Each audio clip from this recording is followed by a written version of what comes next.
ॐ नमो भगवते वासुदेवाय। ॐ नमो भगवते वासुदेवाय। ॐ नमो भगवते वासुदेवाय। ॐ अज्ञानतिमिरन्धस्य ज्ञानाञ्जनशलाकया चक्षुरुन्मिलितं येन तस्मै श्रीगुरवे नमः। श्रीचैतन्यमनोभीष्टं स्थापितं येन भूतले स्वयं रूप कदा मह्यं ददाति स्वपदान्तिकं। वन्देऽहं श्रीगुरो श्रीयुतपदकमलं श्रीगुरुं वैष्णवांश्च श्रीरूपं साग्रजातं सहगण रघुनाथान्वितां तं सजीवं साद्वैतं सावधूतं परिजनसहितं कृष्णचैतन्यदेवं श्रीराधा कृष्णपादान् सहगण ललिता श्रीविशाखान्वितांश। हे कृष्ण करुणा सिंधो दीनबंधो जगतपते गोपेश गोपिका कांत राधा कांत नमोस्तुते। तप्त कांचन गौरांगी राधे वृंदावनेश्वरी वृषभानुसुते देवी प्रणमामि हरिप्रिये।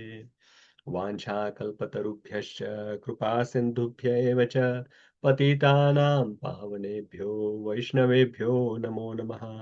नमो विष्णुपादाय कृष्णपृष्ठाय भूतले श्रीमते भक्तिवेदान्त स्वामिनीति नामिने। नमस्ते सारस्वते देवे गौरवाणी प्रचारिणे निर्विशेष शून्यवादी पाश्चात्य देशतारिणे। जय श्री कृष्ण चैतन्य प्रभु नित्यानंद श्री अद्वैत गदाधर श्रीवासादि गौर भक्त वृंद। हरे कृष्णा कृष्ण कृष्णा हरे हरे हरे राम हरे Ram Ram Ram Hare Hare. Hare Krishna. So welcome back to Wisdom of Srimad Bhagavatam. We are currently on chapter 13 of the first canto, which is titled Dhṛtarāṣṭra Quits Home. Last week, we were fortunate to have His Grace Damodar Prabhuji giving us a quick overview, and he explained to us that in the fourth chapter, Shaunakadi rishis had asked three different questions, multiple questions, but on three different topics. And one of the question which Suta Goswami has already answered is about Srimad Bhagavatam and its author. How Srimad Bhagavatam was compiled, how Vyasadeva got the inspiration to speak Srimad Bhagavatam. And now he is speaking about the second question about Parikshit Maharaj, who's the hearer of Srimad Bhagavatam. That how did he, so Shaunakadi Rishi asked about his birth, his activities, his renunciation, and his leaving this world. So his birth has been explained already by Suta Goswami, and it was also explained in that how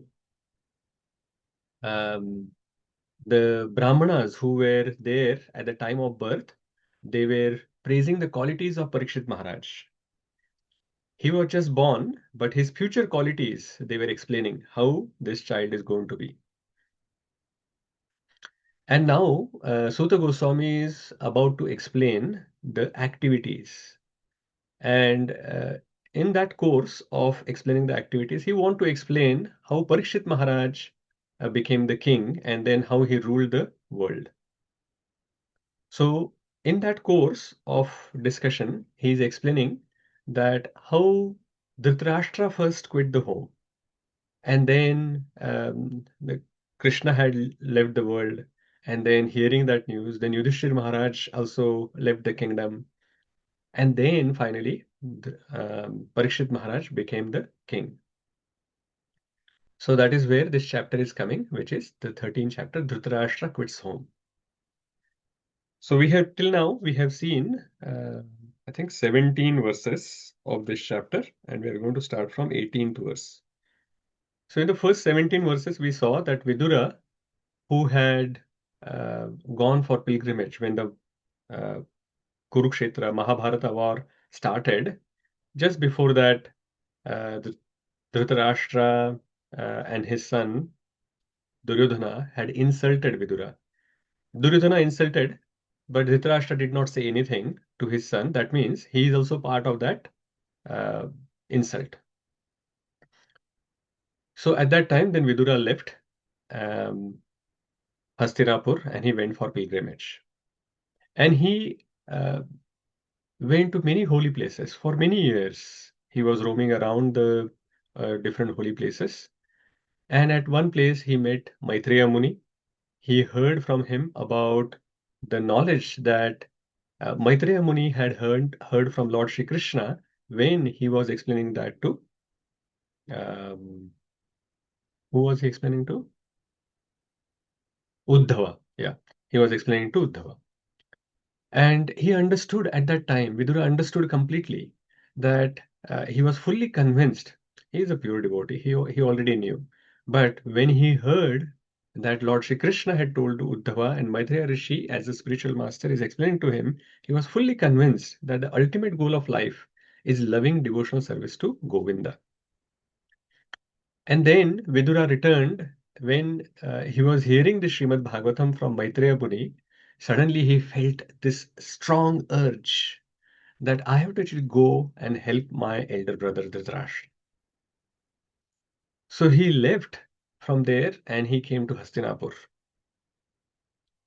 Vidura, when he came to Hastinapur, everyone was so joyful, and they were very happy that Vidura had come back to Hastinapur after so many years.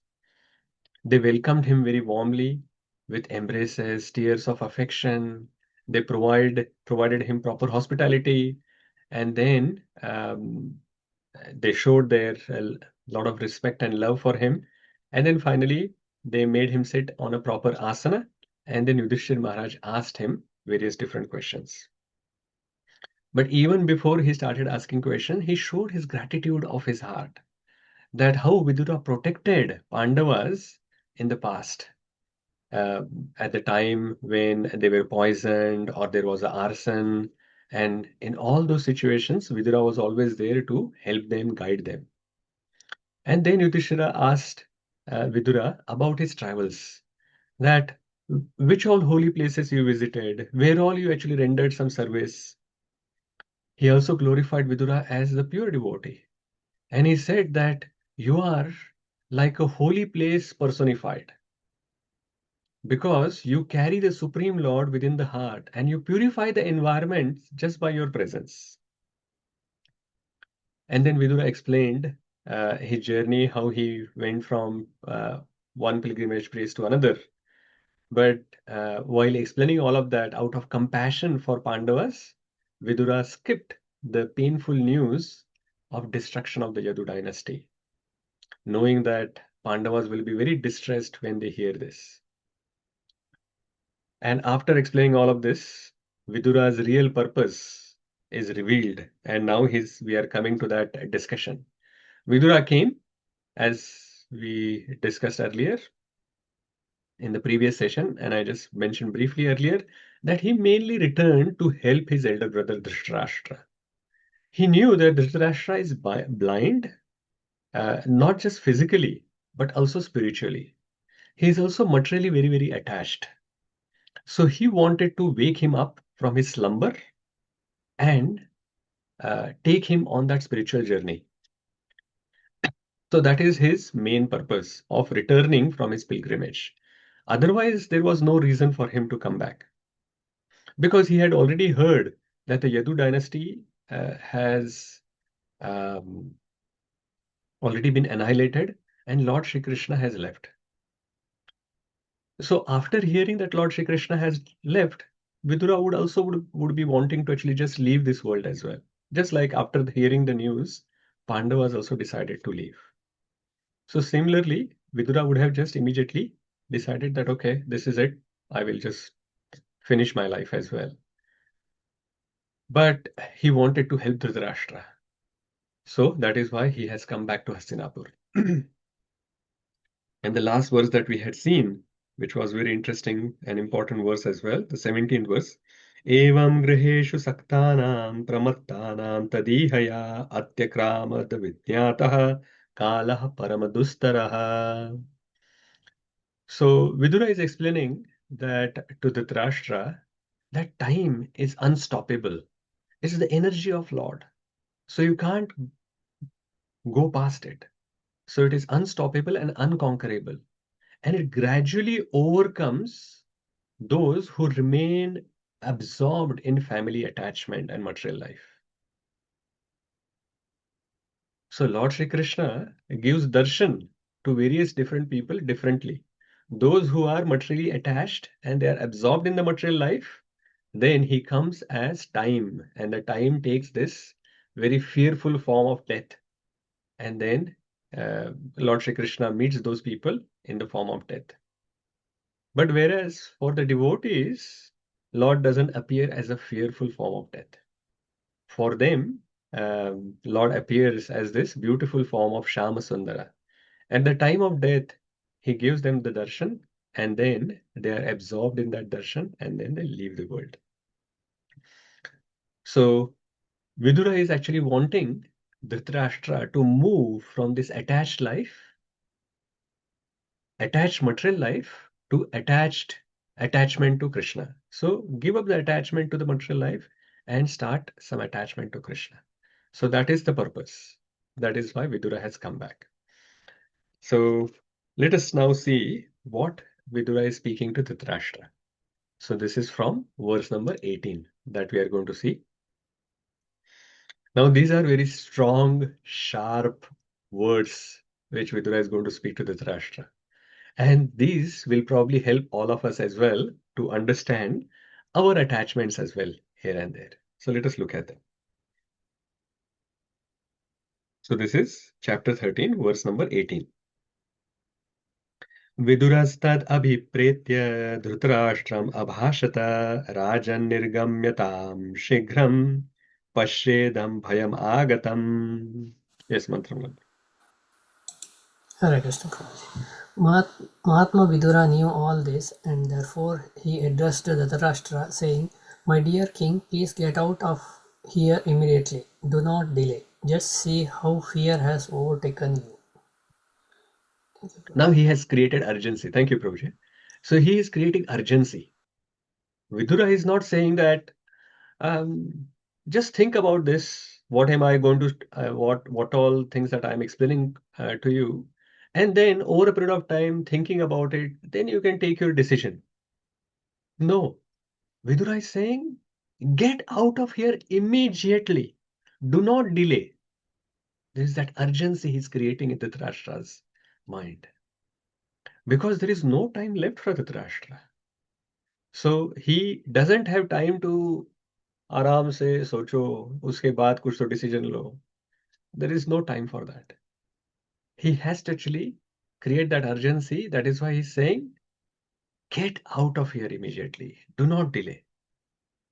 And he's saying, see how fearful time has overtaken you. He's calling also Dhṛtarāṣṭra here king in this verse.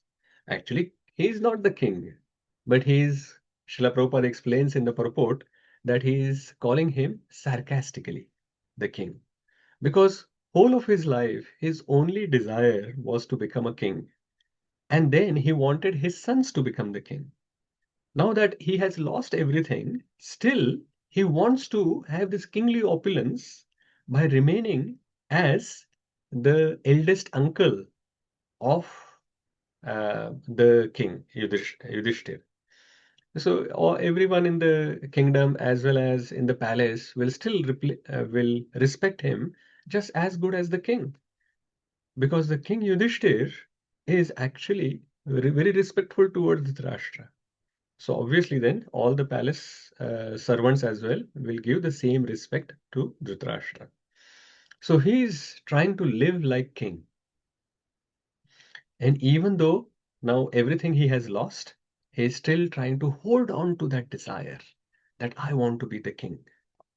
And that is why Vidura is speaking some harsh word and creating some urgency in his mind. So we saw that in this verse, Vidura is saying, please get out of here immediately. Here Srila Prabhupada says in the purport that Vidura as a saint and the duty-bound affectionate youngest brother of Dhṛtarāṣṭra wanted to awaken Dhṛtarāṣṭra from his slumber of disease and the old age.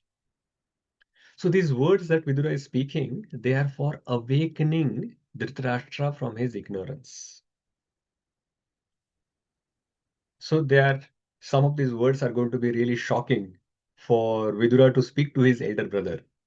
So let us see what he's going to say further. Verse number 19. प्रतिक्रिया न यस्येह कुतश्चित् कर्हिचित् प्रभो स एष भगवान् कालः सर्वेषां न समागतः. Yes, Uma Mataji and Vidushi Mataji, please go. Hare Krishna, Prabhu. This frightful situation cannot be remedied by any person in this material world. My Lord, it is the Supreme Personality of Godhead as eternal time, kāla, that has approached us all. So as a king, thank you, Mataji. As a king, they have this habit of if there is some problem that comes, then they will gather their ministers and they say that, okay, this problem is there. Is there any remedy for this problem? And that is why I am paying all of you ministers so that you can help me overcome various issues. So even before Dhṛtarāṣṭra can ask Vidura that, oh, you are saying that I should get out of here immediately, do not delay, and this time is overcoming me. Is there any remedy for this? So Vidura is saying, sorry, there is no remedy for this. A death cannot be counteracted by anyone. Why? Because it is the Supreme Personality of Godhead, Lord Shri Krishna, who has appeared in the form of time, and he is approaching us all. And no one can avoid death. Srila Prabhupada gives the example in the purport of Hiranyakashipu, how Hiranyakashipu wanted to overcome death. So he did this thousands of years of austerity to please Lord Brahma. And when Lord Brahma came and Hiranyakashipu asked for his boon, Lord Brahma also said, it is said, Prabhupada is saying, Brahma said that he himself was subject to death, even in the topmost planet. So how could he award him the benediction of immortality? So Brahma himself is not immortal. How he can give immortality to Hiranyakashipu? So Hiranyakashipu tried to trick, we all know the story, but finally he still had to die.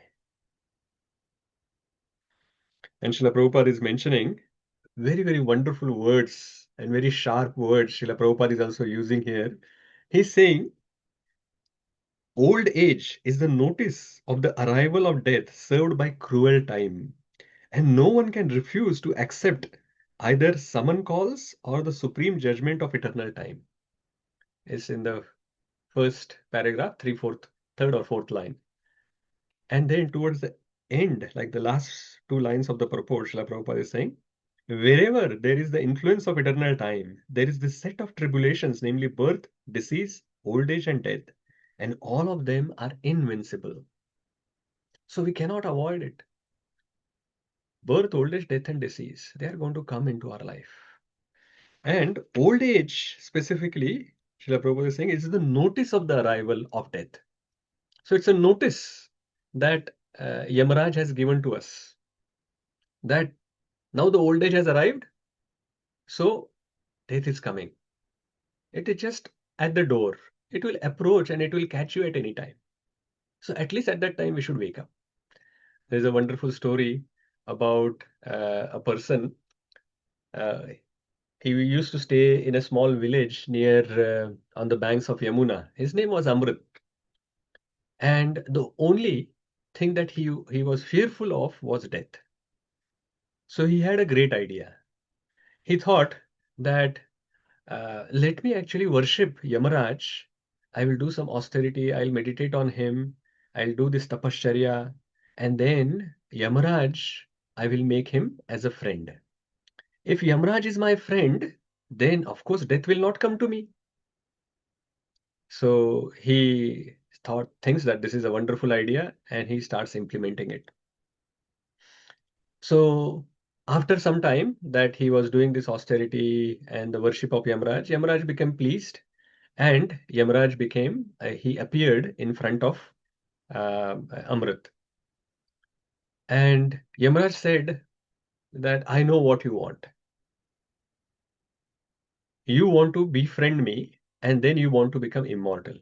But please understand that those who are born are going to die, and those who are died, they are going to be born again. Krishna said in Bhagavad Gita, right? Jatasya hi dhruva mrityur dhruva janma mritasya cha. So that is what Yamaraj is also saying here. So this is an eternal law, so you cannot avoid it. But if you want anything else, please ask.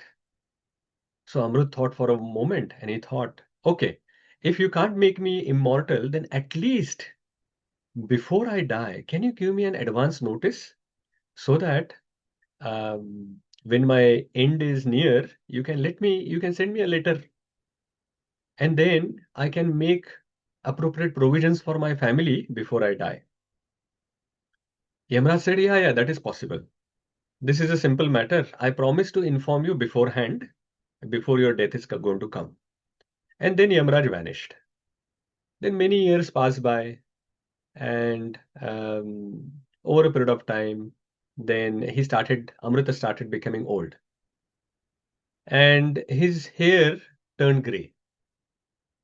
So he continued living happily though, thinking that, oh, my friend hasn't sent me the warning yet.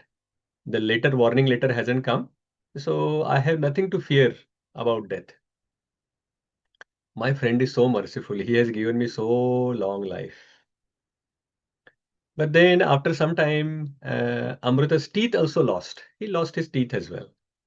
But he still lived very happily, thinking that I don't have any concern of death because the letter for my death hasn't arrived yet.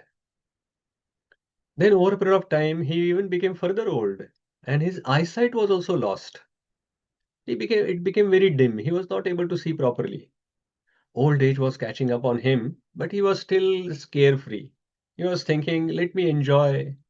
My death is still far away. I still haven't received any letter from my friend. So he's still engrossed in his sensual pleasures. He continued his life. But one day what happened, he became so old that he was not even able to stand straight. His bones were giving up. There were pain in the joints. And one day he suffered a stroke and he became paralyzed.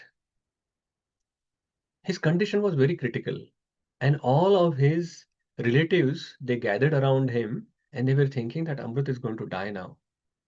But actually Amrit was in still happy state of mind. He's thinking my death is still not coming because my friend has still not sent me a warning letter that he had promised me to send. But suddenly what happens is that Yamaraj enters the room. And looking at Yamaraj, the god of death, Amrit became very, very fearful. He became very startled that how come Yamaraj has suddenly come? He did not send me any letters. And he said, oh, my friend, you have cheated me. You have betrayed me. You did not keep your word. You said that you will send me the warning letter. And now you have suddenly come without sending any warning. Are you not ashamed to deceive a friend like me? Yamuna said, my friend, come now. You have suffered a lot. I have come to take you with me. And he said that you have become completely blind by this desire for sense gratification. That is why you did not pay any notice to the 4 letters that I sent to you. He said, 4 letters? I never received it. Possibly those letters were lost in the post. So please give me another chance. He said, you are foolish. You really thought that I'm going to send a return letter? I sent you 4 letters, 4 warnings. First, your hair turned grey. But you ignored it. That was my first letter. But you did not pay any heed to it. And what you did? You blackened your hair and continued. Then I sent you the second letter. Your teeth had fallen. But what did you do? You ignored that warning as well. And you put false teeth. And then you continued your life. Then I sent the third and fourth letter where your eyesight was dimmed and then you became paralyzed. But you still ignored all of them. So now the time has come and you have to come with me. You are asking for this extra life now going forward. But what is the use of giving extra life to you? Yamaraj said that you received this wonderful, precious life, human life. The human life is meant for self-realization, to understand your real position as a servant of the Supreme Lord Shri Krishna. But what did you do? You spent the entire life in the sensual pleasures. So what is the use of giving you any extra time? Now let us go. And that is when Yamaraj put his noose on his neck and he dragged the soul out. And as soon as that happened, all the people surrounded by Amrit, so all these people, the relatives who were around him, they said that, oh, Amrit is dead. So this is what is mentioned here. Srila Prabhupada is saying that this old age is the warning. Old age is the notice of arrival of death. So Amrita ignored those various warnings. But we should not ignore. We should understand that when these signs are coming into our life, death is not far away. In fact, death can come to any time without even giving these warnings. So everyone should be alert that what is the purpose of our life. Unfortunately, Dhṛtarāṣṭra did not understand, he received actually wonderful instructions. What instructions he has received till now? What all instructions he has received by Dhṛtarāṣṭra? Very important, wonderful instructions he has received.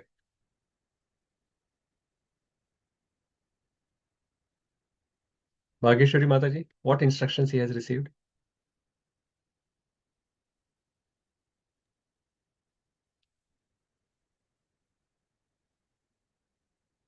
Okay, she is having challenges with unmuting. So, Vidushi Mataji? Hare Krishna Prabhuji. Doesn't Akrura also come and give him advice? And he also sees Krishna also later, who gives him advice in the assembly. Yeah, lots of good advice, but I'm referring to some other thing. Surananda Prabhu? Hare Krishna Prabhuji.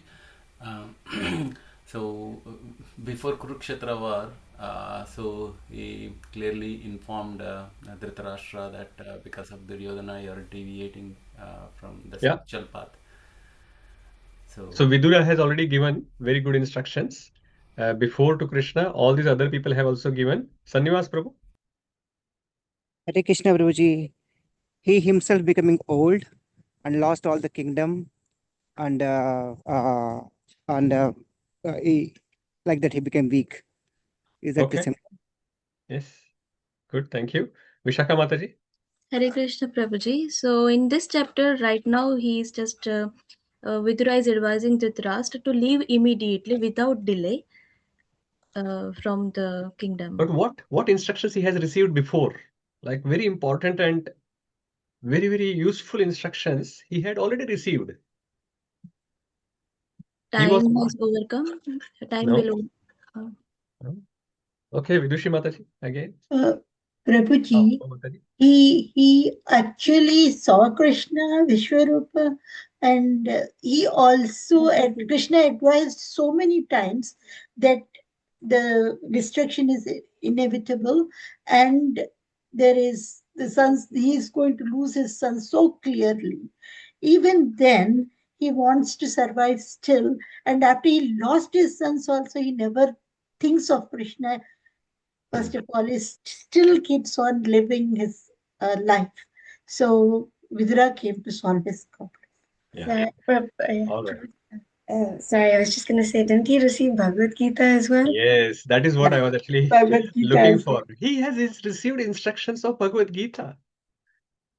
So he has received the instructions of Bhagavad Gita directly from Lord Shri Krishna. When Lord Shri Krishna was speaking to Arjuna, Sanjay was seeing all of that. And Sanjay was explaining what Lord Shri Krishna was explaining to Arjuna. So he has received that instruction of Bhagavad Gita. So even after receiving so wonderful instructions, he was still remaining materially attached. He was not taking up the Krishna consciousness, and he just wanted still the material enjoyment and this pleasures that was coming of remaining in the palace as a king or uncle of the king. So that is what is happening. So let us look at now the next verse. So we are on verse number 20 now. येन चैवाभिपन्नोऽयं प्राणै प्रियतमैरपि जनसद्यो वियुच्येत किम् उतान्यैर्धनादिभिः. Lochanharini Mataji. Krishna Prabhuji. Whoever is under the influence of supreme kāla, eternal time, must surrender his most dear life, and what to speak of other things such as wealth, honor, children, land, and home. Hare Krishna. Hare Krishna. So here in this verse it is mentioned pranay priyatamai. So prana, our life is like priyatama, is the most dear to us. So the death is going to take away this most dear life. And then what to speak of these other things like wealth, honor, children, land, and home? Of course, they are also going to go. If pran itself is gone, what is there? What is remaining then? So everything will be lost at the time of death. Kāla is going to take away everything from us. Verse number 21. Pitrur bhratru suhrut putra hataste vigatam vayam atma cha jaraya grasta parageham upasase. Krishna Prabhuji, Yeah. Our father, brother, well-wishers, and the sons all dead and passed away. You yourself have extended the major portion of your life. Your body is now overtaken by invalidity, and now you are living in the home of another. Thank you, Mataji. So Vidura is actually explaining to him, you want to enjoy, but what is remaining for you to enjoy now? All your relatives are gone. Your health is gone. Your wealth is also gone. In one verse, he has explained everything. He's saying your father Vichitravirya has passed away. Your brother Pandu is gone. All your well-wishers like Bhishma, Drona, Karna, all are gone. All your sons, 100 sons have left this world. And you yourself have expended the major portion of your life. So Vidura is saying that you are at the fag end of your life. You have already lived your life. And now you have become invalid. So your health is also gone and you are just about to die. And still you are wanting to enjoy the wealth. But what wealth do you have? You are now living in another's home. So you have lost your wealth and opulence as well. In the next verse, he is explaining even more graphically his situation. Andha puraiva vadhiro mandaprajñascha sampratam vishirnadanto mandagni saraga kapamudvam. Go ahead, Mataji. Hare Krishna. You have been blind from your very birth, and recently you have become hard of hearing. Your memory is shortened and your intelligence is disturbed.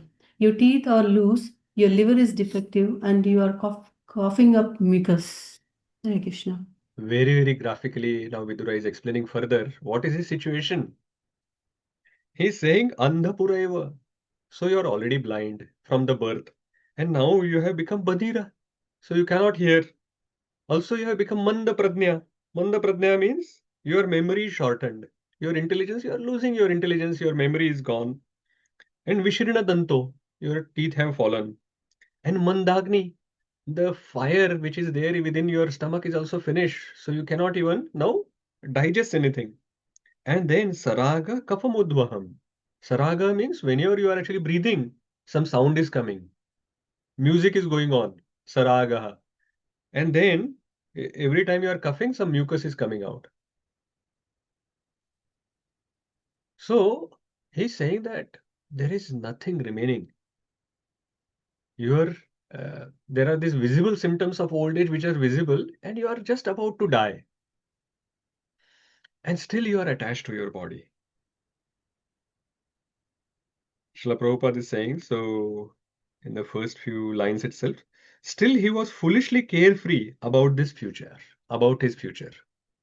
So all of these symptoms are there, just like the story of Amrita.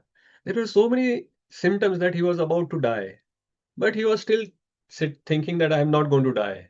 And he was carefree. He was thinking that, okay, I can still enjoy. So this is foolishness. This is foolishly carefree. So we don't want to be like Dhṛtarāṣṭra. Next verse. This is the sharpest verse that is coming. Aho mahiyasi jantor jivitasha yatha bhavan bhima apavarjitam pindam adatte grihapalavat. Surananda. Translation. Alas, how powerful are the hopes of a living being to continue his life. Verily, you are living just like a household dog and are eating remnants of food given by Bhima. Oh my God. Now he is saying you are a dog. You are living like a dog. This is really, really sharp, really pointing. And if nothing else before, like in this previous verses, had awakened Dhṛtarāṣṭra from his slumber, this verse was so sharp that he just woke up. He's saying your honor is also gone. Why? That you are living in Bhima's house. Now this is quite interesting. It is not Bhima's house as such. King is Yudhishthir Maharaj. But purposely, Vidura is using the name of Bhima. Because Bhima took the vow to kill all 100 sons of Dhṛtarāṣṭra. So in the war of Mahabharata, in the Kurukṣetra, other Pandavas did not kill any of these sons. Even when the chance came, they left them alive because they wanted Bhima to fulfill his vow. So Bhima killed all 100 sons of Dhṛtarāṣṭra. Dhṛtarāṣṭra was so angry with Bhima that he tried to kill Bhima when, after the war, they came to meet him. So, that is why in such person's house, the Vidura is reminding him that you are staying. And just like after eating, then whatever is remaining, some roti or whatever, you throw it to the dog. He's saying that you are like that dog. Bhima's house you are staying, and whatever food that he throws at you, you are eating like that. Are you not ashamed to be dependent on them, considering that what you have done to them? So he says that how powerful is your urge to live. You are living like this very shamefully. So he's trying to say that human life is not for this. Human life is for self-realization. Why waste your life in such a way where you are just trying to live comfortably? So here we can see how sadhu can cut the ignorance sometimes with their sharp words. But these sharp words are mainly for awakening people from their slumber so that they can take the right path. sometimes the sweet words are not useful. All the sweet words have already been spoken to Dhṛtarāṣṭra by Vidura before, previously. He has also heard Krishna's sweet words of Bhagavad Gita, but all of those, they were not useful. So Vidura saw that this soft and sweet medicine is not working. I have to give him some sharp and some strong medicine now. And that is why he is giving this strong dose to Dhṛtarāṣṭra.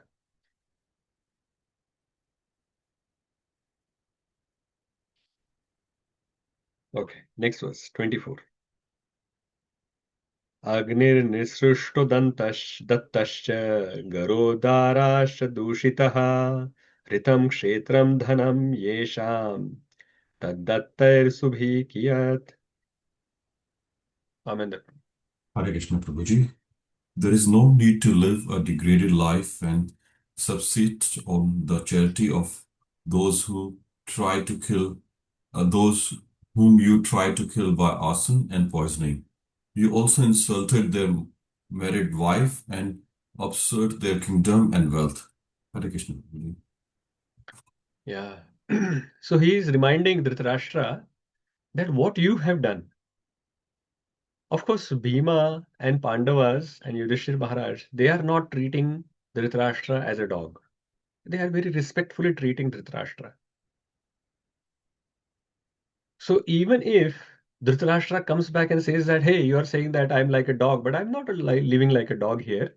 They are very respectfully treating me here. But he's saying that even if they treat you respectfully, you should at least know what you have done. What all you have done? You tried to kill them using poison and arson. You insulted their wife.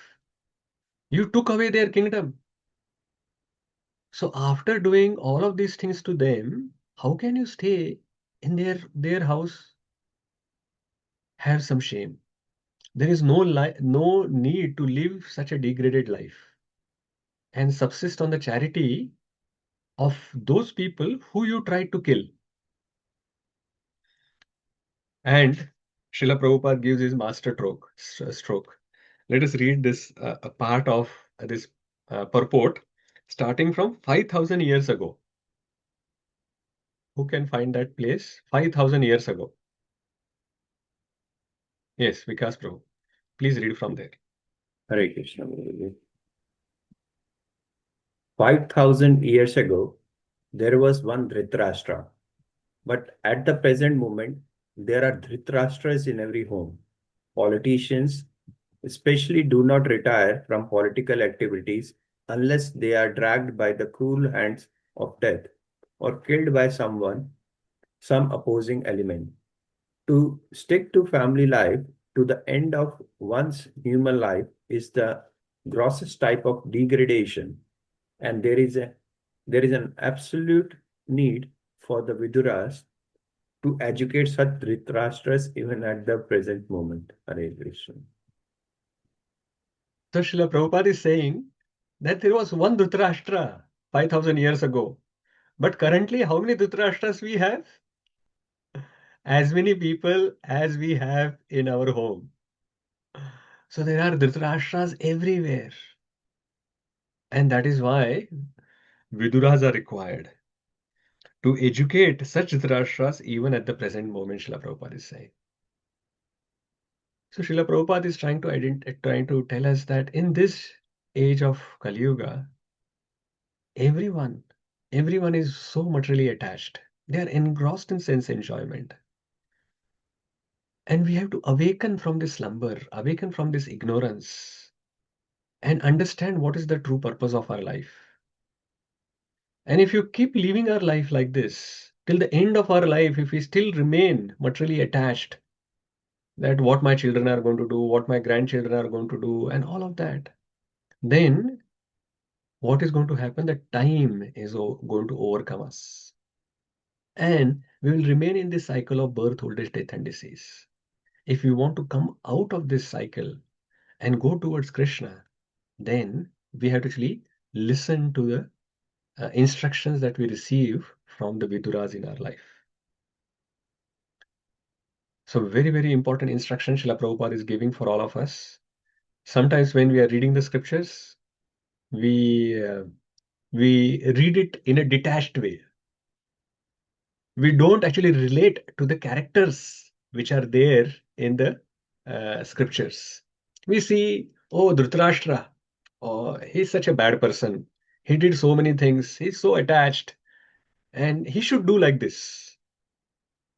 And we forget that in our life as well, we may be actually showing these signs of attachments, which Dhṛtarāṣṭra was showing. Maybe Dhṛtarāṣṭra's attachment was too graphical, too gross, too much. And we may not have those many attachments as, or they may not be actually visible like Dhṛtarāṣṭra, but they are still there. So we have to identify those things. So I have a quick exercise for all of you. It is for all of us. So finding the Dhṛtarāṣṭra within us. So we have to find the Dhṛtarāṣṭra within us. So I'm going to ask you 3 questions in this exercise. And the first question, I'm not going to ask you the answers. So it is for your own understanding. First question is, what are the things in our life we are unwilling to let go of? I'm going to give you 1 minute to think and note it down. So what are the things in our life we are unwilling to let go of? We are attached so tightly to them that we are just holding it. It is like when we were talking about Bhagavad Gita, we talked about this example that the house is on fire. And at that time, we are trying to carry our fridge with us to come out to save the fridge. No, when the house is on the fire, we have to just get out of it. Leave immediately, right? But what are some of these things in our life that we are attached to and we are unwilling to let go of?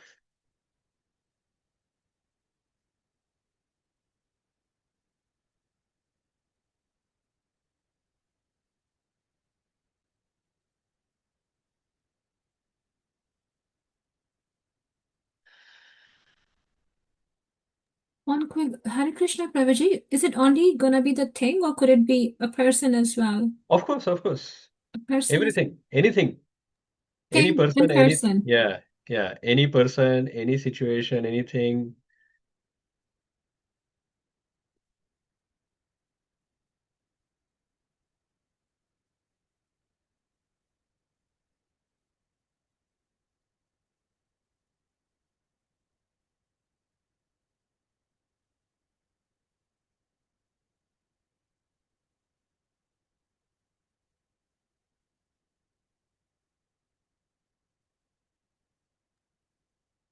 Yes, Mataji, Sudharma I Mataji. think it's a quite big list, Prabhuji. We'll keep remembering.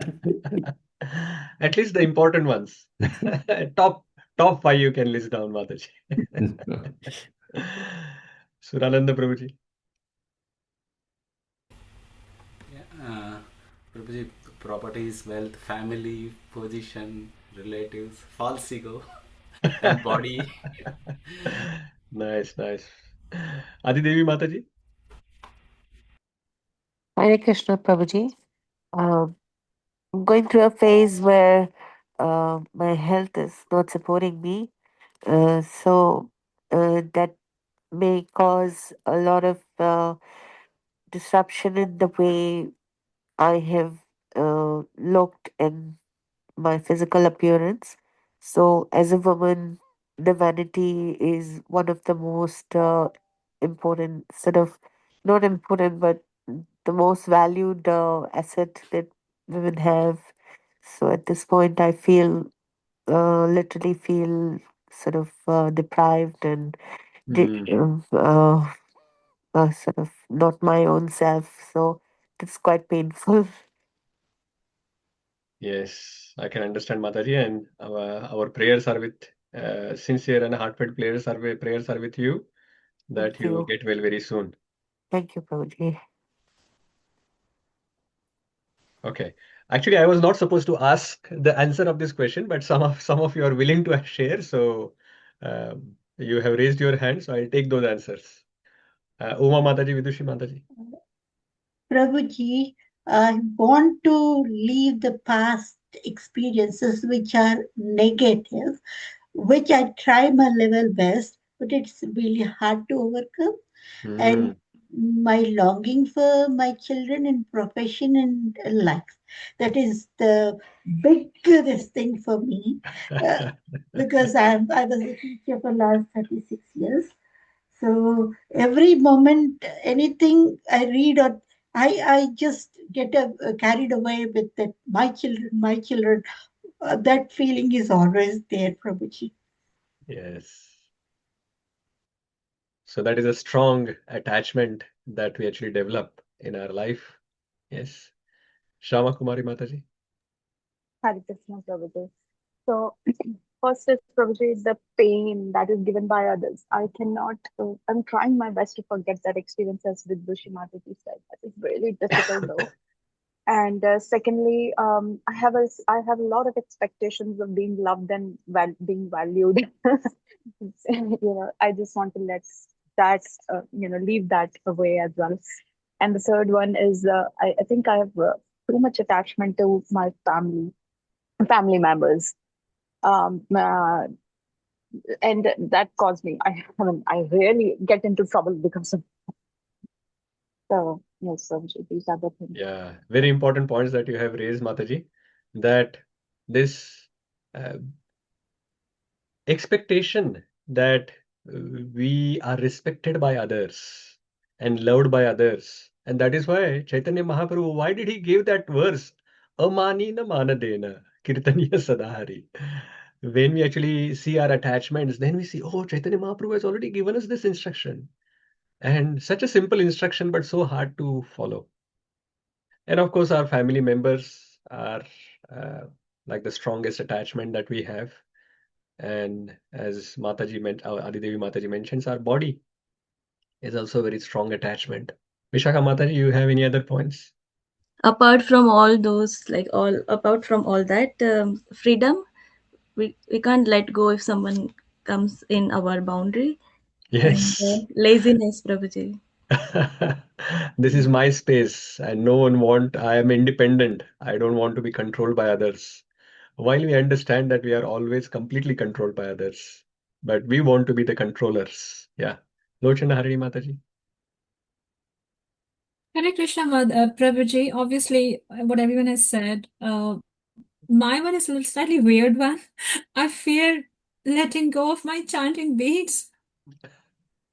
I lose, oh my God, I shouldn't be losing it. And I feel like I want to keep it safe all the time, especially when the one which Guru Maharaj has given me. So I kind of really hugely attached to that. And second fear I have is losing the association of devotees. There's something always haunts me. I don't want to go anywhere. I want to stay in this association.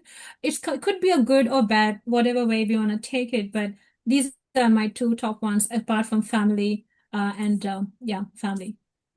Yeah. So the spiritual attachments are fine. We can keep them. No problem. Parminder Prabhu. Hare Krishna Prabhuji. We'll take this last point and we'll move on. Yes, Prabhu. Hare Krishna Prabhuji. Learning from the temple cleaning experience, I realized myself I'm keeping these things that I know that might not be used for lifetime. So I believe so it's not like also devotees have said really good thing about family and friends and all other possessions, but some of the possessions we don't even need, like just a simple thing, oh aap baad mein kaam aa jayega, rakh lete hain abhi. Yes. And that later never comes. Yeah, so many attachments that we have, and everyone will have these different things that they are too attached to. For example, someone will be attached to the position or the prestige. Someone will be attached to the reputation. Someone will be attached to the control, freedom, family members, money, property, security, and someone will be attached to being in comfort, living in comfort. Someone will be attached to the habits, and they don't want to change their old habits even when they understand that these are not good habits. Someone would want to be attached to always be right. Someone will be attached to do everything perfectly. So many things that people are attached to. And then in one moment, all of that is gone. All of that is taken away. So what is the point in remaining attached to all of these things if they are anyway going to be taken away? So Vidura or the scriptures never are saying to us that we should actually give up our duties towards our family members or the other people around us. But they have to be done in a detached way. We have to keep doing the duties, but our attachment should be mainly towards Krishna. And if we actually go like this, then we won't become Dhṛtarāṣṭra. Or at least the Dhṛtarāṣṭra-ness in us will reduce. The attachment that we have, that will start reducing. If we identify that these are some of the top attachments that we have, and then we work out that how can we actually reduce these attachments in our life. And related to that, I have a second question. Who is the Vidura in our life? So who is the Vidura in your life? And that is very important because many times Vidura comes and goes in our life, but we have to actually think. We have to think very nicely and understand. Like Dhṛtarāṣṭra received the instructions from Vidura many times, but he never listened to Vidura. So same thing may happen in our life as well. We have all these attachments. Vidura is coming in our life. Srila Prabhupada is saying that all these Dhṛtarāṣṭras in Kali Yuga require Viduras. But Vidura will come and go, but we are where we are at. We are not moving on. So we need to identify that Vidura in our life. And if we identify the Vidura in our life, then we can actually progress because that Vidura is going to actually give us some sometimes sweet dose, sometimes very hard to digest dose of medicines. But those medicines are going to cut down the attachments that we have in the material world and increase our attachments towards Krishna. So we must identify that Vidura in our life. And once we understand who's the Vidura in our life, we have to keep them. We have to keep them. We have to actually get what is the right word? We should always try to remain in their association, never give up their association, and always take their instructions very seriously. Okay, some hands are up, so I'll just quickly take 1 or 2 points and then move on. So someone who hasn't spoken yet, Gaurachandra Prabhu. Krishna Prabhuji, Dandar Pranam. So, Prabhuji, we have many. So, in my life, the different Siksha Gurus and the Diksha Guru. And so just taking their instructions and sincerely, it really, really, really helps us. And when we ignore, we know that we have made a blunder, and that's why we are where we are. Hare Krishna. You are a very sincere soul, Prabhuji. I've seen you. Your sadhana and very exemplary as well. So well done. And you take the instructions given by various different devotees very seriously in your life. So you're definitely not a Dhṛtarāṣṭra, Prabhu. I learn from you. No, Nice. Prabhuji. If you ask my family, I'm worse than a Dhṛtarāṣṭra. Okay, Mantrabulam Prabhu. I think it's already covered, Prabhuji, that spiritual master and you can also consider the devotees around you. Yes. Nice, Prabhuji. Vikas Prabhuji. Hare Krishna, Prabhuji. Already covered by Gaurachandra Prabhu, but just to add to that, sometimes the failures or the illness or any bad situation comes to our life, reminds us, what you just explained. Correct, Prabhuji. And then I feel like, sometimes the inner consciousness as well, gives you the indication.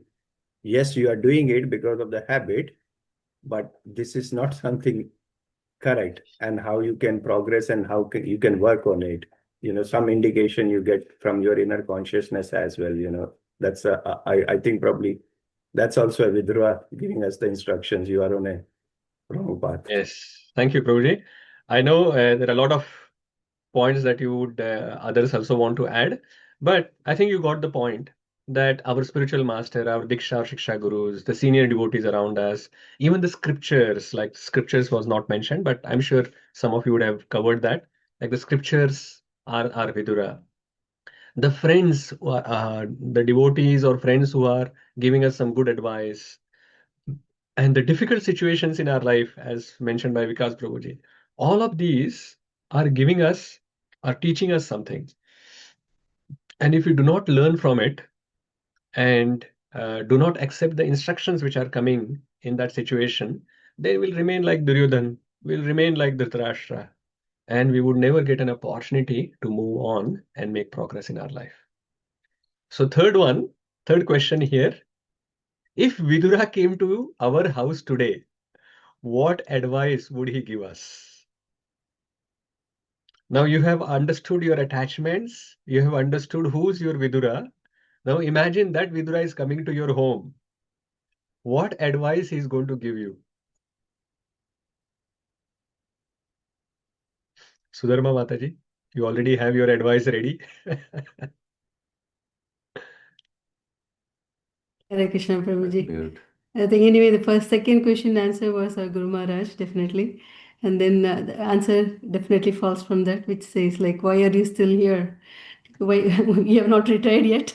So the question is always in the background. So that's the best advice which Vidura would have given us, Prabhuji. Yes. Gita Jayanti Mataji.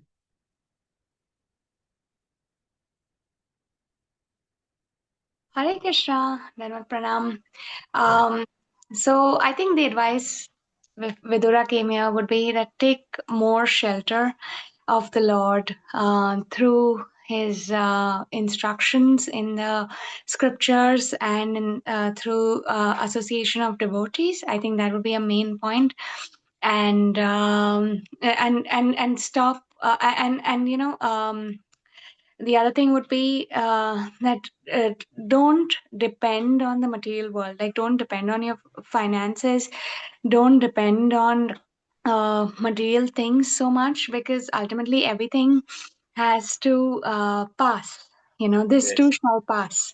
Like that. As we are seeing just now, there's so many wars in the world, and you just don't know when your time will come up. Like I see people with mental illness, I see people with cancer, with other diseases, and it's just a matter of time that we be taken away. So the main essence would be that put your dependence on Krishna. Yeah, nice. Wonderful advice from Vidura in your life. Adi Devi Mataji.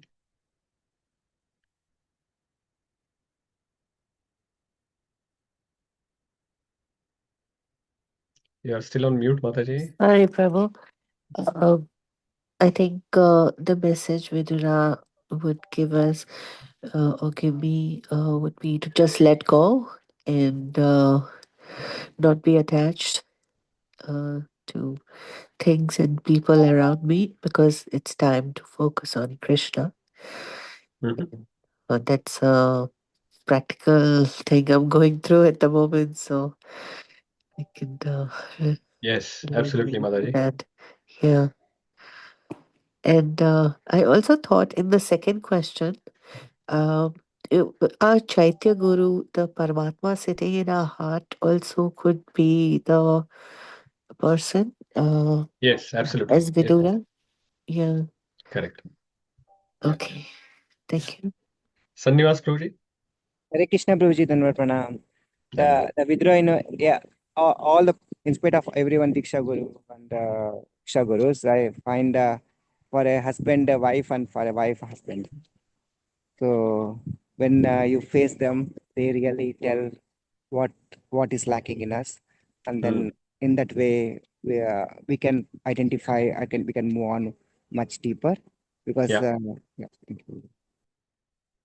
No, very good. Okay, Shama Kumari Mataji. Hare Krishna Prabhuji. So Prabhuji, I was just imagining that. Just imagine if Vidurji has come here and he is asking, you should become more Krishna conscious.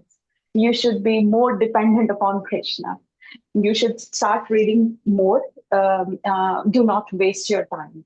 So these are the instructions I think that Vidura will give me. Nice, wonderful. Vishakha Mataji, what is Vidura telling you? Vidura will tell me, Prabhuji, that give up your laziness, follow the instructions which you have already received properly, and give up the false pride. Okay, nice. Okay, let us move on. There are many verses I want to cover. So, Lochanhari Mataji, I'll give you a chance in the next discussion. There are a few more discussions coming up. So, basically, this exercise that we have done is very important because many times we would just, as I was mentioning, we will just read it in detached way and we'll move on. Yeah, Dhṛtarāṣṭra did like this, Vidura gave him instructions, and then he became self-realized afterwards.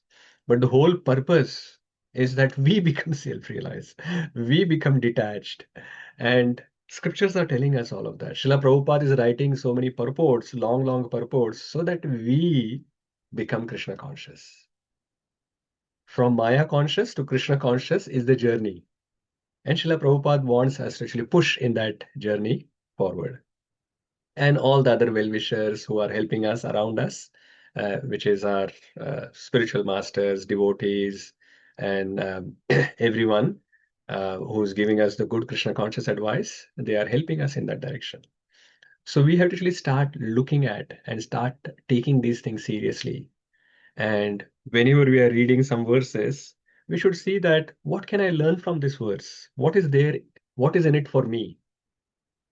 Of course, there is rasa that is there in Srimad Bhagavatam. And we should actually absorb that rasa as well, the Krishna consciousness that is there in the pastimes of Krishna. But also, we should also use our intelligence and see, yes, rasa is one, but Krishna has always said, Mai arpita mano buddhir. So, rasa is for the mind. But for intelligence, we have to actually look at, analyze these verses and see what can I learn from it. And then start implementing, start practicing Abhyasa Yoga. And with that practice, then we will actually move further. And when we move further, then the rasa that is there in the Bhagavatam will also be more and more sweet. It will become sweeter and sweeter. Okay, let's move on to the next verse, which is verse number 25. Tasyapi tava dehoyam kripanasya jijivishoho paraityannichhato jirno jaraya vasasi iva. Yes, Srinivasa Mataji. Despite your unwillingness to die and your desires to live even at the cost of honor and prestige, your miserly body will be certainly dwindle and deteriorate like an old garment. Yeah, thank you, Mataji. The old garment example which came in Bhagavad Gita, who remembers that verse? Verse in Bhagavad Gita. Yes. Vihaya navani grihanati naroparaణि तथा शरीराणि विहाय जीर्णानि अन्यानि संयाति नवानि देहि. Yes. So Krishna has already given this example before. Vidura is also using that. He's saying that your jirna body, like you are just like an old garment, deteriorates. Your body is also going to deteriorate and dwindle. You are going to die like that. So don't be a krupana. Don't be a miser. He has clearly said, Kripanasya. So he is calling Dhṛtarāṣṭra, don't be a Kripana. The way that you are living is like a Kripana. Kripana has a lot of wealth, but he is not able to use it. He just keep it saved. And finally he dies without using all the wealth that he has accumulated. Similarly, we in human body has received greatest wealth. Only in this human body we are able to become Krishna conscious. But many of us are not utilizing the human body for the ultimate purpose. So it is just like a kripana. We have the wealth, but we are not able to use it. And at the end, we will lose it. So Srila Prabhupada explains there are two kinds of people, kripana and brahmana. Kripana doesn't understand the importance of this human body and wastes it. And Brahmana is the one who understands the purpose of life. He understands Brahmajana iti Brahman. So he understands the Brahman. So he understands that we are not this body, we are the spirit soul. And this spirit soul is the servant of the Supreme Lord, and we have to serve the Supreme Lord. And that is the self-realization. So Dhṛtarāṣṭra is living like a Kripana, and Vidura has pointed it out. So Dhṛtarāṣṭra may ask, okay, if I don't live like a Kripana, then what should I do? What are some other alternatives? What is the medicine? What can I do? So that is what Vidura is going to explain in the next few verses. So till now, the doctor has only told about all the problems that you have. He is saying that you have done so many bad things, you are living like a dog, you are not having no shame, all the problems he has mentioned. And now he has also said that you are a Kripana. But that is all okay. You have told me all these problems, but how can I cure myself? What is the medicine? So that positive advice is coming from the next few verses from Vidura to Dhṛtarāṣṭra. So it is not that Vidura is here on thinking that, okay, I will take the entire revenge. Jaane se pehle, your son had said so many bad things to me. You were sitting there as a king, my brother, elder brother. You were supposed to protect me. You did not say anything. I will take revenge. Now you are in such a situation. I will say all these harsh words to you. Whatever I have gone through, I will put you through it. No, that is not the purpose of Vidura. He is here for taking Dhṛtarāṣṭra towards Krishna. So after giving all these things, the reality put on his face, now he is giving him the solution. What can you do? So next verse, 26. Gatasvartham imam deham virakto mukta bandanaha avidnyata gatir jaiha savai dhira udavritaha. Yes, Bhageshwari Mataji, and then Vidushi Mataji. He is called undisturbed who goes to an unknown, remote place and, freed from all obligations, quits his material body when it has become useless. So in the next few verses, he is going to explain what are the alternatives to become a Kripana. So here in this verse, he is saying that you can become a Dhira. Don't remain a Kripana. You can become a Dhira. Who is a Dhira? He is called undisturbed, who goes to an unknown remote place and, freed from all obligations, quits his material body when it has become useless. So why go to an unknown remote place in Vanaprastha? Srila Prabhupada actually talks about Vanaprastha life in this purport and the next few purports as well. But why go to an unknown place in Vanaprastha? So that you are freed from all the obligations of family, society, country, etc.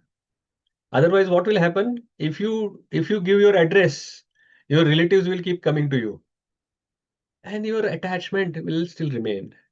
And we are not saying that you go to Vanaprastha at the age of 25. No. When your children are grown up, they are standing on their own feet, they can earn, they can look after their own family. At that time, at least we should take Vanaprastha and then retire. And then go to a remote place in Vanaprastha. If you remain with all of them, then what will happen is you will remain attached at the time of death, and then there will be next life. We will not be going back to Godhead. And it is difficult to give up these attachments. It is difficult to give up these attachments, and you will become disturbed. And that is why it is said that a Dhira is one who remains undisturbed, even when there is sufficient provocation to cause disturbance. So Dhira is practicing detachment. How you can become Dhira? Srila Prabhupada mentions that such renunciation is possible only by association with bona fide saints and self-realized souls. by which one can be engaged in the loving devotional service of the Lord.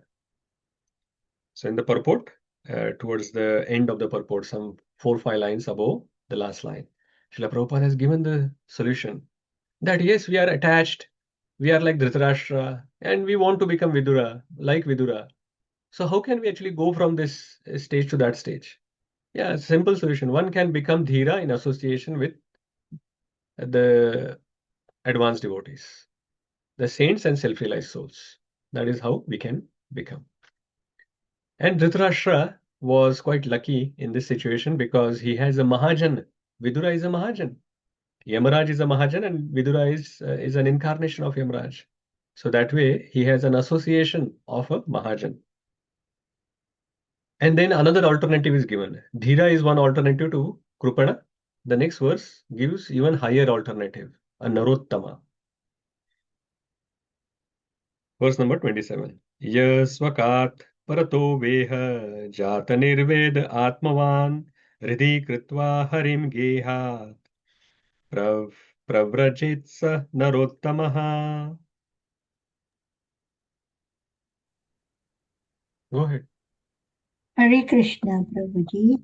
He is certainly a first-class man who awakens and understands, either by himself or from others, the falsity and misery of this material world, and thus leaves home and depends fully on the personality of Godhead residing within his heart. Hare Krishna. Thank you, Mataji. We are also going to read a little bit of purport where Srila Prabhupada is explaining actually 3 different kinds. He has introduced another level in between Dhīra and Narottama. He has introduced another level of frustrated sannyasi. So let us see the difference between the Dhīra, a frustrated sannyasi, and a Narottama. Vikas Prabhu, if you can start from the beginning, and I'll let you know when to stop. Hare Krishna, Prabhuji. There are 3 classes of transcendentalists, namely 1, the Dhīra, or the one who is not disturbed, or the one who is not disturbed by being away from family association. 2, one in the renounced order of life is sannyasi by frustrated sentiment. And 3rd, a sincere devotee of the Lord who awakens God consciousness by hearing and chanting and leaves home, depending completely on the personality of Godhead who resides in his heart. The idea is that the renounced order of life, after a frustrated life of sentiment in the material world, may be the stepping stone on the path of self-realization. But real perfection of the path of liberation is attained when one is practiced to depend fully on the Supreme Personality of Godhead, who lives in everyone's heart as Paramatma. Yeah, thank you, Prabhuji. So the difference between Dhīra and Narottama is that Dhīra leaves home and practices detached life from the material sense enjoyment. But the main difference between Dhīra and Narottama is Narottama also does the same thing, but he is attached to Krishna. Dhīra need not be attached to Krishna. So Narottama depend fully on Lord Hari residing in his heart. So detachment from material things is one level, but the higher level is being attached to the Supreme Lord Krishna. That is what Srila Prabhupada has explained. That the real perfection of the path of liberation is attained when one is practiced to depend fully on the Supreme Personality of Godhead. So that is the perfection of renunciation. And that perfection of renunciation is also possible by staying at your home, by utilizing everything in Krishna's service. The Yukta Vairagya is possible. But there are always some dangers in that as well. So some renunciation, some retired life is also required, where we are a bit away from the sense enjoyment and our attachments. And then we can slowly practice Yukta Vairagya in that situation. So that is the best way forward for all of us. Let's go to the next verse. 28. Atho dichim disham yatu svairanyata gatir bhavan itorvakprayasha kāla pumsam guna vikarshanaha. Yes, Vishakha Mataji. Please therefore leave for the north immediately, without letting your relatives know, for soon that time will approach which will diminish the good qualities of man. Yeah, so he's again repeating. So he started with the same thing, urgency, leave immediately, do not delay. Again, here he is saying, therefore leave for the north immediately. So go towards Himalaya immediately, and without letting any of your relatives know. Because if you tell Yudhishthir Maharaj that you are leaving, is he going to allow you to go? He is not going to allow. He will say that you are old, you are blind. How can you go and sustain in Himalayas? So he will try to stop you. So don't listen. You don't tell him. You just leave. And he said the further reason that why you should go immediately, because for soon that time will approach which will diminish the good qualities of men. Kali Yuga hasn't started yet, but it is starting. And that age will be even more bad for you. If you actually take birth again, then it will be very difficult for you to go back. So Vidura's advice was that leave immediately and try to become Narottama. But if you can't become Narottama, at least try to be a Dhira. Never be a Kripana. So that is what Vidura has told. So never remain Kripana, try to be Narottama. Nara Uttama, the best of the human being. And the best of the human being is who utilizes his life in Krishna consciousness fully, becoming fully attached to Krishna and detached from Maya. But if you can't become a Narottama, at least become a Dhira. And Dhira is detached from Maya. So at least that much Dhira has achieved. He may not have gone to complete attachment to Krishna, but at least he is saying if you can't become Narottama, become Dhira. So that is where Vidura's instructions are finishing. So I have one question for you based on what we have seen here, that Vidura has used quite a lot of sharp words. Now, a devotee is supposed to be compassionate and he's supposed to be kind and should be mrudu, soft. But here we see the Vidura is using very, very sharp and pointed words. It may even sound very harsh, like calling someone a dog who is living on some remnants thrown at them. It's quite harsh as such. So how do you understand this contradiction? Vidura is a pure devotee. He's supposed to be compassionate, kind, mrudu, soft and everything. But he is using very, very sharp words here, harsh words here. So how do we understand this contradiction? What do we learn from Vidura? Should we actually just go around and start using harsh words to all the people that we see? Yes, Parmender Prabhu. Very briefly, if you can mention one or two points, and then we'll move on to the next ones. Hare Krishna Prabhuji, I reckon the contest in here is a bit different. It's not a generic statement that either harsh or nice. It's about like forming a relationship, and based on that relationship, provide a kind of a guidance. And in this case, medicine can be like very, very bad in terms of taste, but might be doing a good for a person. But again, ultimately, you need to go to a doctor rather than getting it from anyone else. So that relationship needs to be there, I believe. Yeah, very good point. Without relationship, we cannot give advice. What to speak of sharp and some strong advice? We can't even give even the soft, sweet advice to someone without having good relationship. And if you want to give some strong ones, then it has to have like a long-term, very strong relationship where people will be able to accept some strong advice. Yeah, very good point. Nice. Sudhanva Prabhuji? Mataji? Yeah, Prabhuji. yes. Same one I wanted to say, Prabhuji, the Vidura had the relationship of his brother with him, so he could actually direct him correctly, and he was the best well-wisher of him as well. So he's directing him for his wellness. Yeah, very good point, Mataji. Vishakha Mataji? Hare Krishna Prabhuji. So Vidura knows Dhṛtarāṣṭra from the very beginning, and he knows that he will need that harsh words, otherwise he won't understand. And right now Vidura is acting as a spiritual master. So spiritual master can use harsh words, in order to train his disciples, as Srila Prabhupada has used multiple times. Yeah, very good point, Mataji. Thank you. Gaur Chandra Prabhu. Thank you, Shri Prabhuji. So yes, definitely the relationship thing is there, but it's just that the intention, and that's the key thing. The intention of Vidura is to change his heart so that he can be protected from the, from Maya and from the family life, and he could achieve the real goal of life, that is to attain the lotus feet of the Lord. Yeah, very good. Good point. Sanyas Prabhu, the last one we will take and then we'll move on. Hare Krishna Prabhuji. The Vidura understood we have to know, even we have a relationship, we have developed a long relationship, we are giving a strong word, and we also have to see what backup, even though you give, if you have a very strong attachment on the kids or strong attachment on the family, so Vidura found that when there is no Duryodhana now, there is nothing where he can fall back and say that some support is there. So still, and he given this advice. So that's also one more thing. Even if you give that for strong advice, if he has some more deeper attachment than this word, it still doesn't work. Hare Krishna. Yeah, good. Thank you.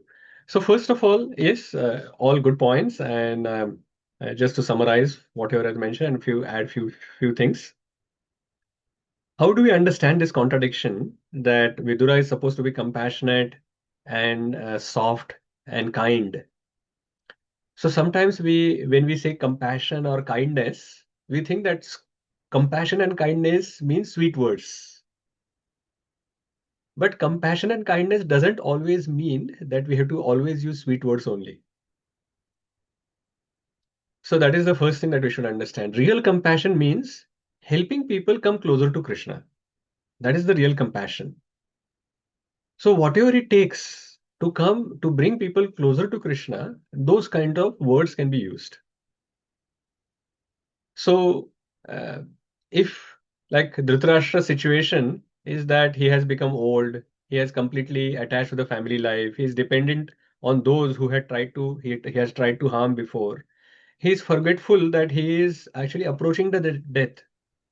And if Vidura would have spoken softly and sweetly, saying that everything is fine, please stay comfortably. These are sweet words to hear for Dhṛtarāṣṭra. But those are not useful words for Dhṛtarāṣṭra. Actually, that would have been neglecting Dhṛtarāṣṭra's spiritual welfare. And therefore, Vidura had to shock him with some sharp words into awareness. Just like sometimes doctors say, if you do not follow my advice in this case, then you will die. So this is not cruelty. It is a responsibility of the doctor to explain to the patient sometimes with the strong words that this is what is required. The secondly that we can understand is that Vidura spoke with love. The intention was mentioned by a few of you. Vidura spoke with love and not out of anger or envy. Actually, the not is missing there. That is changing the meaning. Give me a moment. And not.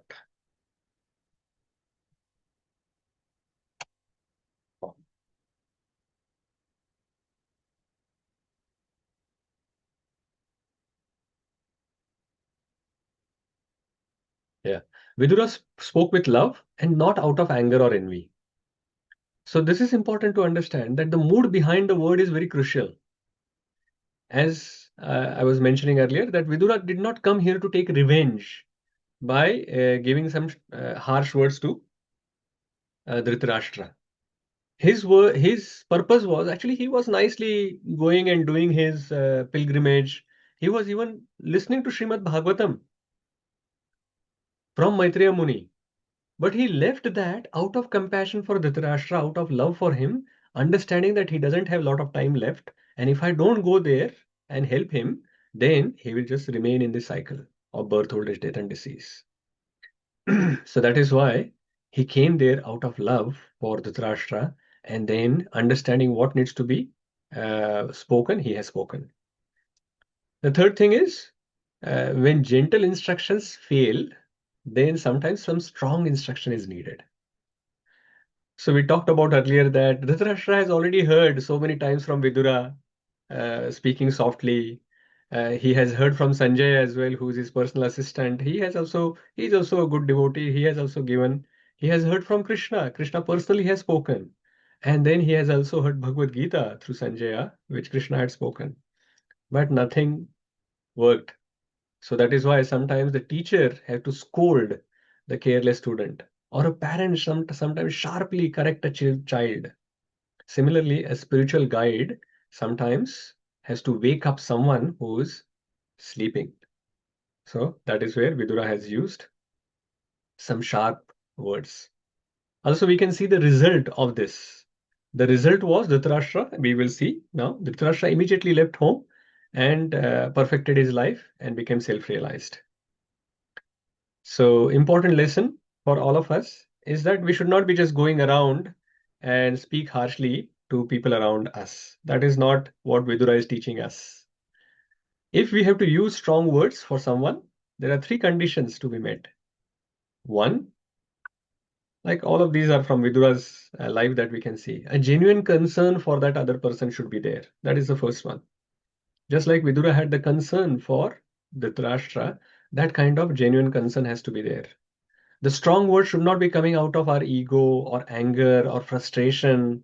That should not be the intention or purpose. It should be genuine concern for the other person. The second thing, even if there is a genuine concern, without a strong relationship with that person, we should never be actually giving them the strong dose. Give them the softer dose first. Only if that doesn't work, and if you have a strong relationship with them, only then you think of speaking such strong words that Vidura has spoken. And the third one is the goal should always be spiritual upliftment. And that should be the case. We should have a genuine concern, we should have strong relationship, and the third, our goal should be the spiritual upliftment of that person. That is, the goal should be there. Only then we can take Vidura's approach. Otherwise, don't take that approach. Okay, let us move ahead. What has happened after that? What effect of Vidura's preaching we will see. 29th verse. Let's go through just the translations now. Who's next? Who wants to read the translation for 29? Yes, Pamendra Prabhu. Hare Krishna Prabhuji. Thus Maharaj Dhṛtarāṣṭra, the scion of the family of Ajamita, firmly convinced by introspective knowledge, Prajana, broke at once the strong network of family affection, and by his resolute determination, thus he immediately left home to set out the path of liberation, as directed by his younger brother Vidura. Thank you, Prabhuji. So, Vidura's preaching was very powerful.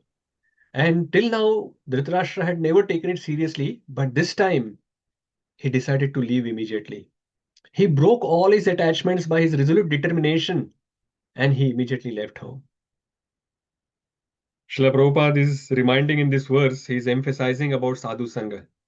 Sadhu sangha, sarva shastra koi. Lava matra sadhu sangha, sarva siddhi hoy. And he is giving his own example as well. Srila Prabhupada says that I was very fortunate to get the association of my spiritual master, His Divine Grace, Bhaktisiddhanta Saraswati Maharaj. And in our first meeting itself, in few minutes, he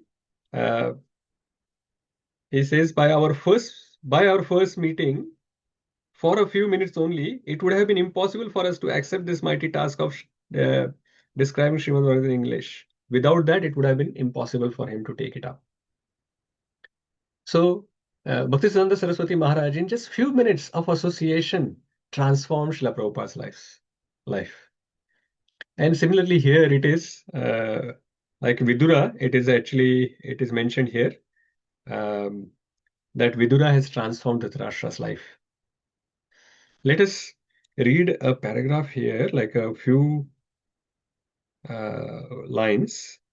And yet, despite his life of failure, who can find that there in the purport? And yet, despite his life of failure. If you have found it, Pamendra Prabhu, you can read it from there. Or no? Okay. Mantramalam Prabhu? Yes. And yet, despite his life of failure, he achieved the greatest of all success in self-realization by forceful instructions of a pure devotee of the Lord, who is typical emblem of a sadhu. The scriptures enjoin, therefore, that one should associate with sadhus only, rejecting all other kinds of association, and by doing so, one will have ample opportunity to hear the sadhus, who can cut to pieces the bonds of illusory affection in the material world. Yeah, thank you, Prabhuji. So we should always take the opportunity to associate with sadhus. If we associate with sadhus, they will cut the ignorance that is there in our heart. The tamogun will be cut, and then we will move towards satogun. And then from sattvagun, then we can always go to shuddha sattva. So that is what the sadhus are doing. And if we do not take this opportunity to associate, then what will happen? We will remain in this material world and remain entangled in Maya. So without sadhu's association, we cannot cut these material attachments that we have. Next verse. Translation. Sadashiv Prabhu. Hare Krishna Prabhuji.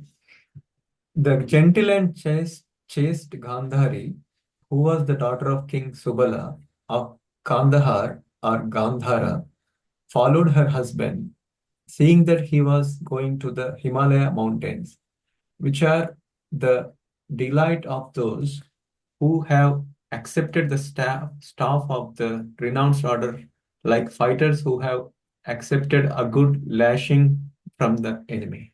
Thanks. Thank you, Prabhuji. So Gandhari also follows her husband, and she is mentioned as very chaste. Dhṛtarāṣṭra actually wanted to go alone. He did not ask Gandhari to follow him, but she was very chaste. She has followed her husband whole of her life, and she decided to follow him. So Srila Prabhupada mentions that in Vanaprastha life, it is allowed that the wife follows and stays with the husband. But in sannyas, it is not allowed for wife to have any contact with her former husband. And Maharaj Dhṛtarāṣṭra, the last line of the purport, Srila Prabhupada is saying, Maharaj Dhṛtarāṣṭra was advised to follow the Dhiras because at that stage it was difficult for him to become a Narottama. So the highest stage is Narottama. But it was difficult for Dhṛtarāṣṭra to follow that with his material attachment and the way that he has lived his life for the whole of his life. It is difficult for him to actually go to that stage. So at least he should become a Dhira. So he had chosen that path to become a Dhira. Next one. Yes. Maharaja Yudhishthira, whose enemy was never born, performed his daily morning duties by praying, offering fire sacrifice to the sun god, and offering obeisances, grains, cows, land, and gold to the Brahmanas. He then entered the palace to pay respects to the elderly. However, he could not find his uncles or aunt, the daughter of King Subala. Thank you, Mataji. Can you also read from the second line? The householders are required. The householders are required to rise early in the morning, and after bathing, they should offer respects to the deities at home by prayers, by offering fuel in the sacred fire, by giving the Brahmanas in charity land, cows, grains, gold, etc., and at last offering to the elderly members due respects and obeisances. Yeah, thank you, Mataji. So Srila Prabhupada is catching the essence of this verse. Actually, it is just mentioned in the passing, right? That Yudhishthira Maharaj woke up and he did his morning duties.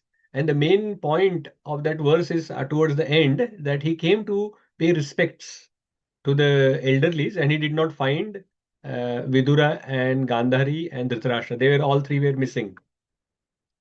But Srila Prabhupada is trying to figure out what can we learn from this. So he's saying that what is the duty of the householder? Just by looking at what Yudhishthira Maharaj has done since morning, then we can learn what all of us needs to do. So what he did in the morning, he woke up, he took bath. At first, he rise early in the morning. That is first point. It was not that wake up late. So rise early in the morning, he took bath, And then he did his prayers. And then he offered the sacrifices to the sun god. For our case, Yajnanam Japa Yajñosmi. So we have to actually do Japa Yajna at that time. And then offering obeisances to offering obeisances, grains, cows, land, and gold to the Brahmanas. So giving charity, respecting the Brahmanas, the devotees, and giving them charity.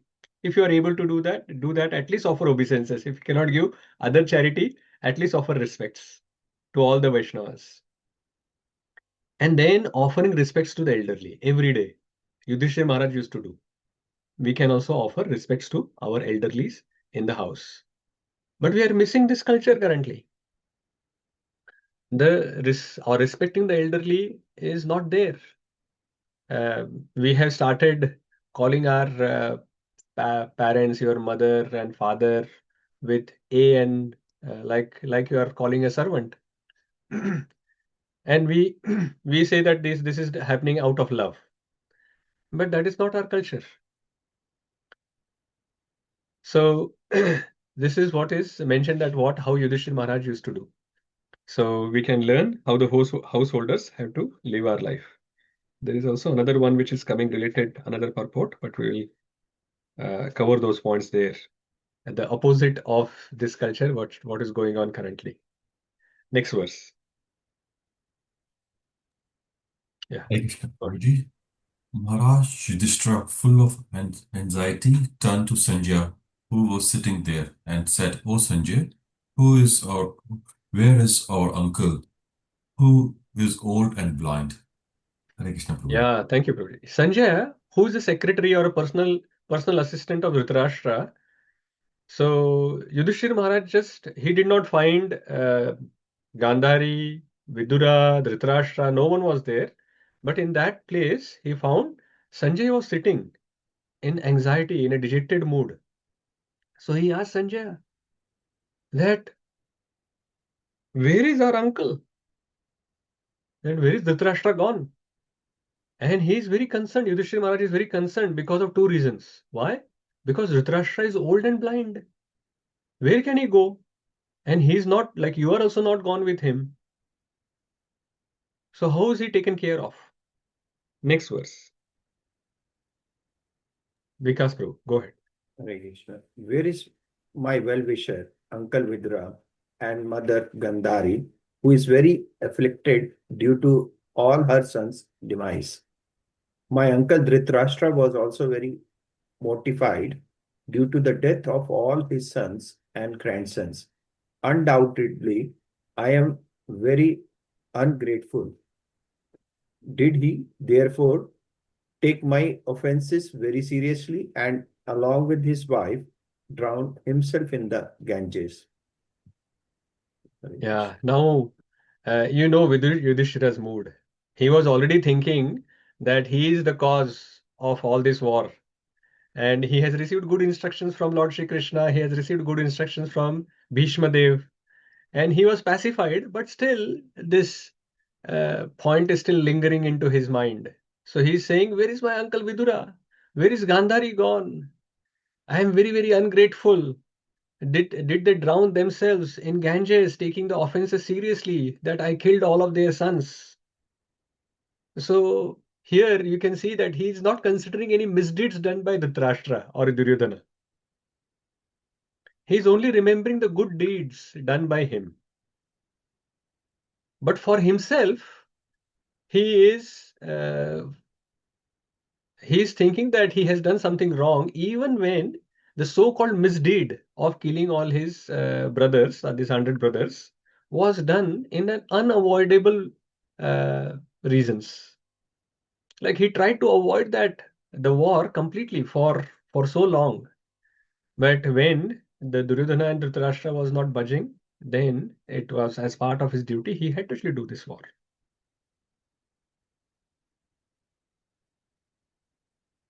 Srila Prabhupada explains very wonderfully in the second half of the paragraph why he thought he is ungrateful. And this is just amazing. It blows away the mind, right?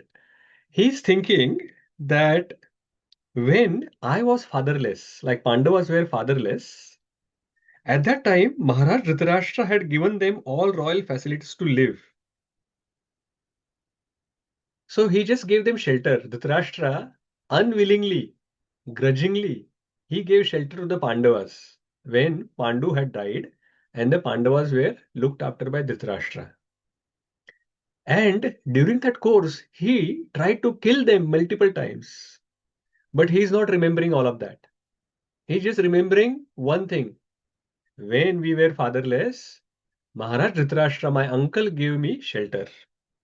And what did I do? I killed all of his sons. That is the nature of a good man, like a devotee of the Lord. Srila Prabhupada says, in the end, a devotee never finds faults with others, but tries to find his own and thus rectify them as far as possible. That's amazing, isn't it? Like we actually look at that anything wrong happens, first thing that we try to do is find someone else to blame. Who can I blame? And that person is never us. This happened because this person did like this. This happened because that person had done like this. But here, Yudhishthira Maharaj, a pure devotee, has a completely opposite way of thinking. He is thinking that it is my fault. He's not looking at others' fault at all. And he's looking at his own fault and then find out how can I rectify it. Next one, 34.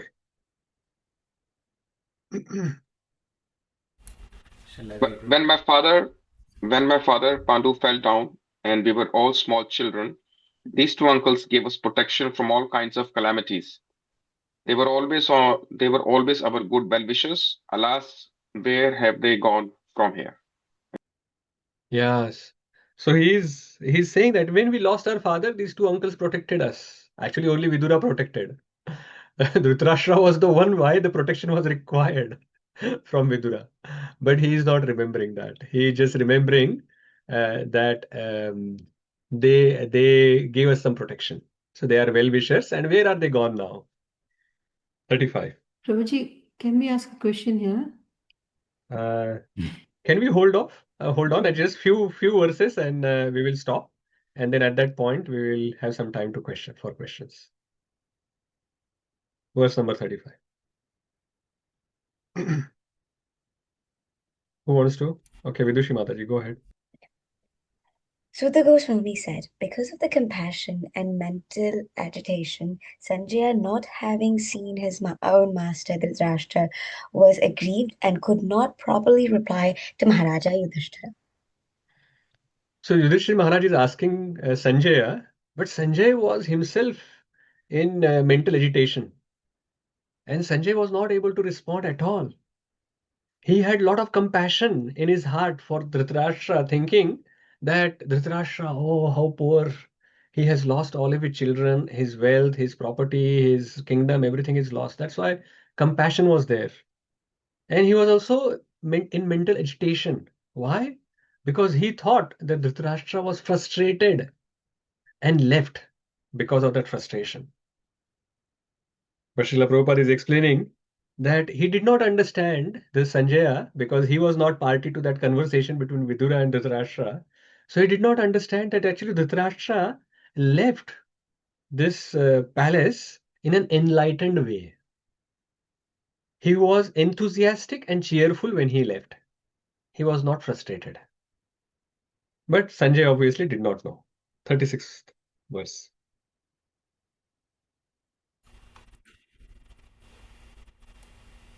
Yes, Parminder Prabhu, go ahead. First, he slowly pacified his mind by intelligence and whipping away his tears and thinking of the feet of his master Dhṛtarāṣṭra, he began to reply, Maharaj Yudhishthira. Hare Krishna.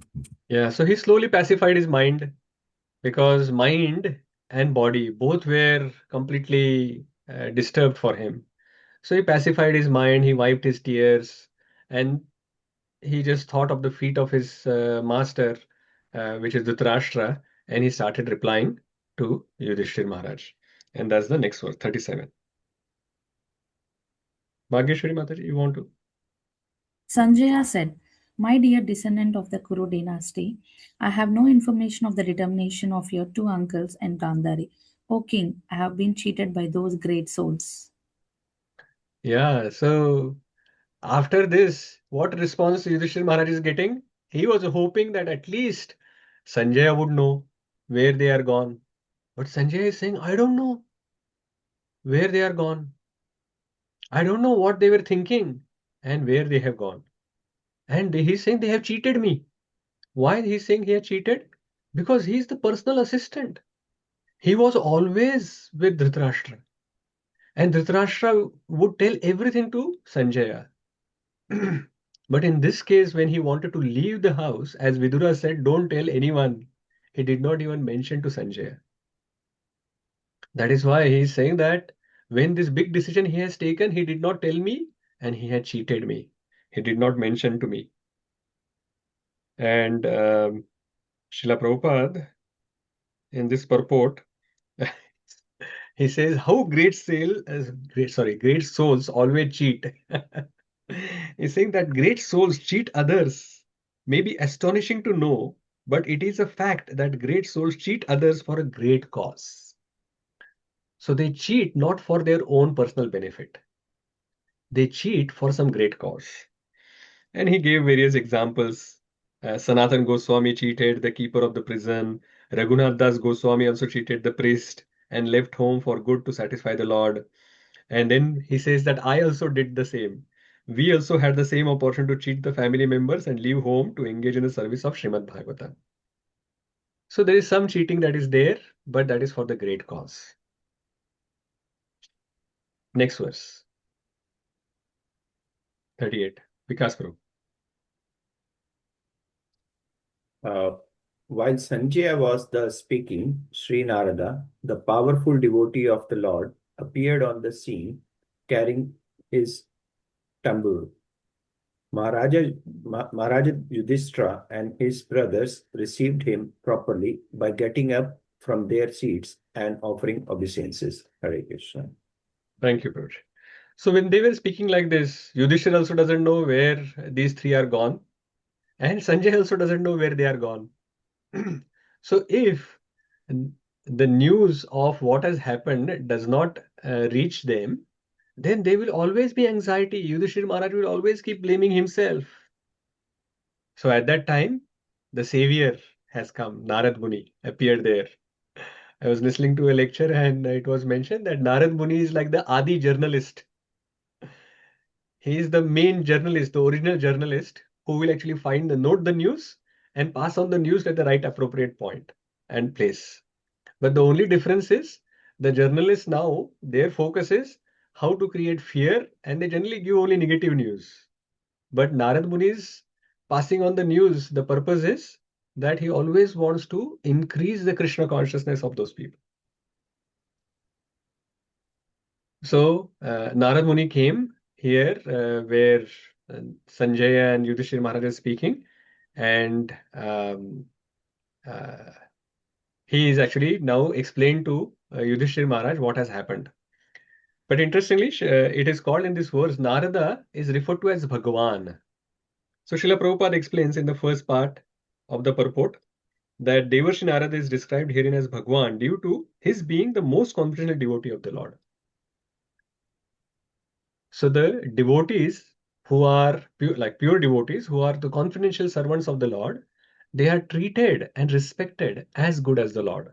That is why when Lord is called Bhagavan, sometimes the devotees are also referred to as Bhagavan.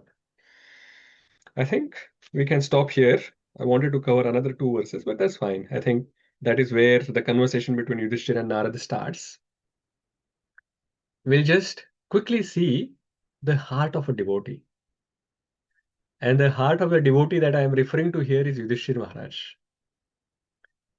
How wonderful his consciousness is, and we can learn so many things from his consciousness. First of all, a devotee takes responsibility rather than blaming others. The material consciousness is generally, we quickly remember how others have wronged us, and we justify our actions, that how they were right. So others are wrong, and my actions were right. But the devotional consciousness is completely opposite. He remembered the good that Dhṛtarāṣṭra has done, which was that he gave the shelter when we were fatherless. And he focused on his own mistakes, even if they were done in an unavoidable circumstances, that I killed all of his sons.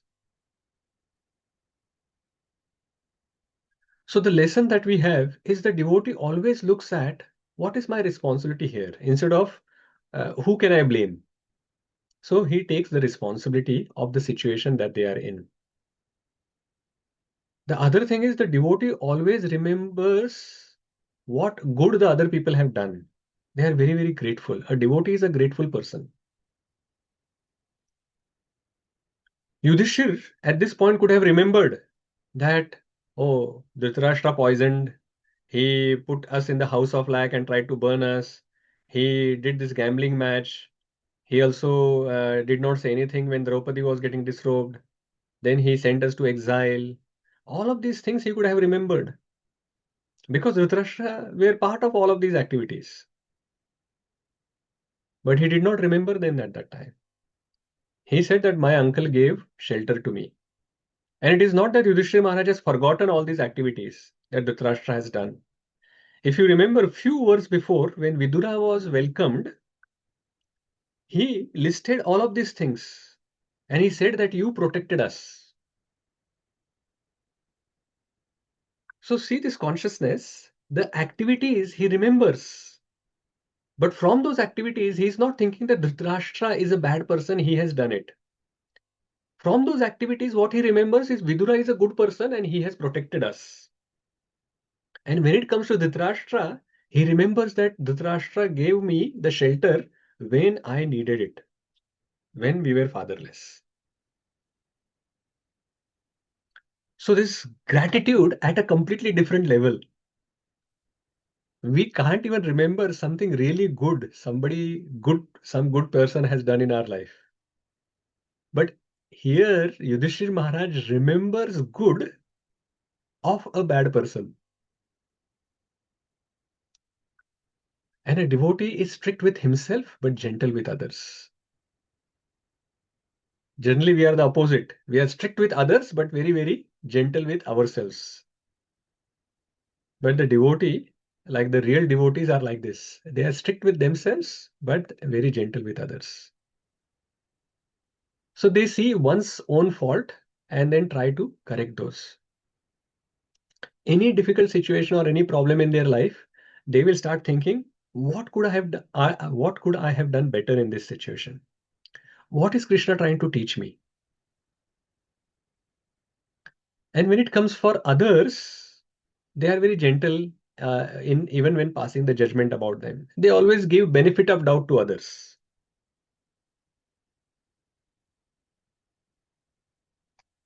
Just by thinking how Yudhishthira Maharaj has responded in this situation, if we learn these 3 points, that taking responsibility instead of blaming others, always becoming grateful, and always remember good in others, and being strict with ourselves, that be strict in our sadhana, be strict in finding faults with ourselves, but be very gentle with others. If we do this, I'm sure our life will become successful in Krishna consciousness. Okay, we will pause here. And if there are any questions, comments, reflections, we will take them now.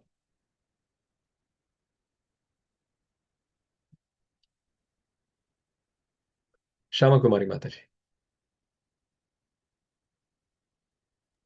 Hare Krishna, Prabhuji. Thank you so much for the wonderful session today, Prabhuji. So when we were discussing about the conversation between Vidura and Dhṛtarāṣṭra, and how you explained that why Vidura was strict in his words with Dhṛtarāṣṭra, that was quite a kind of like a lesson to be learned. That is where you mentioned that whenever we are rectifying others, our concern should be genuine. At that time, the ego, anger, and our frustration should not come while we are rectifying others. That is number one. Number two, as you mentioned, relationship. That even if there is a genuine concern, without a strong relationship, we cannot correct the other person. And the third point, as you mentioned, the goal, that we should always remember that we are trying to correct the other person in order to spiritually uplift the other person. And these are the 3 points. Very nice, Prabhuji. Thank you so much for explaining this beautifully to us. And the last point, which was so good, is that a devotee is one who is always strict to himself, herself, and always gentle to others. And I would try to implement this point in my life and try to do it. Thank you so much. Thank you, Mataji. You have caught up the essence from all the session, the entire session. Thank you very much. Vishaka Mataji.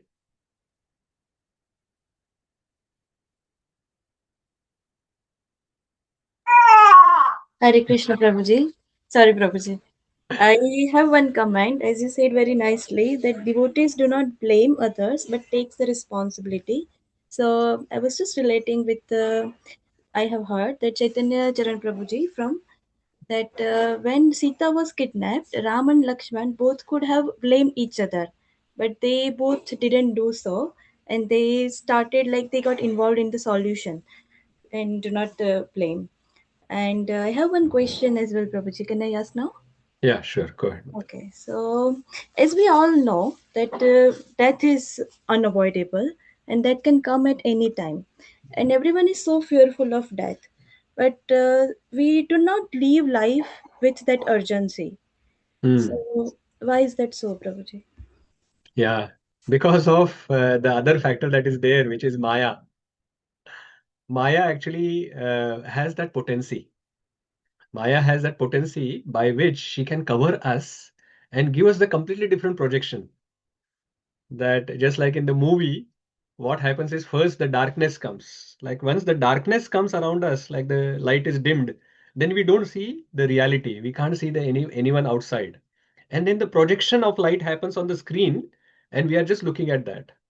So Maya covers the reality. And then we are just focusing on this. I can enjoy, I can do this, I can do that. And that is where we get entangled. And if left on our own, and we will become, not we will become, we have become like complete das of Maya, like very, very faithful servants of Maya. We can't go here and there. We are very, very faithful to her. But when we actually are given this light from the a pure devotee who comes and tries to wake us up and then shows the path, and then we realize, oh, I was on the wrong path.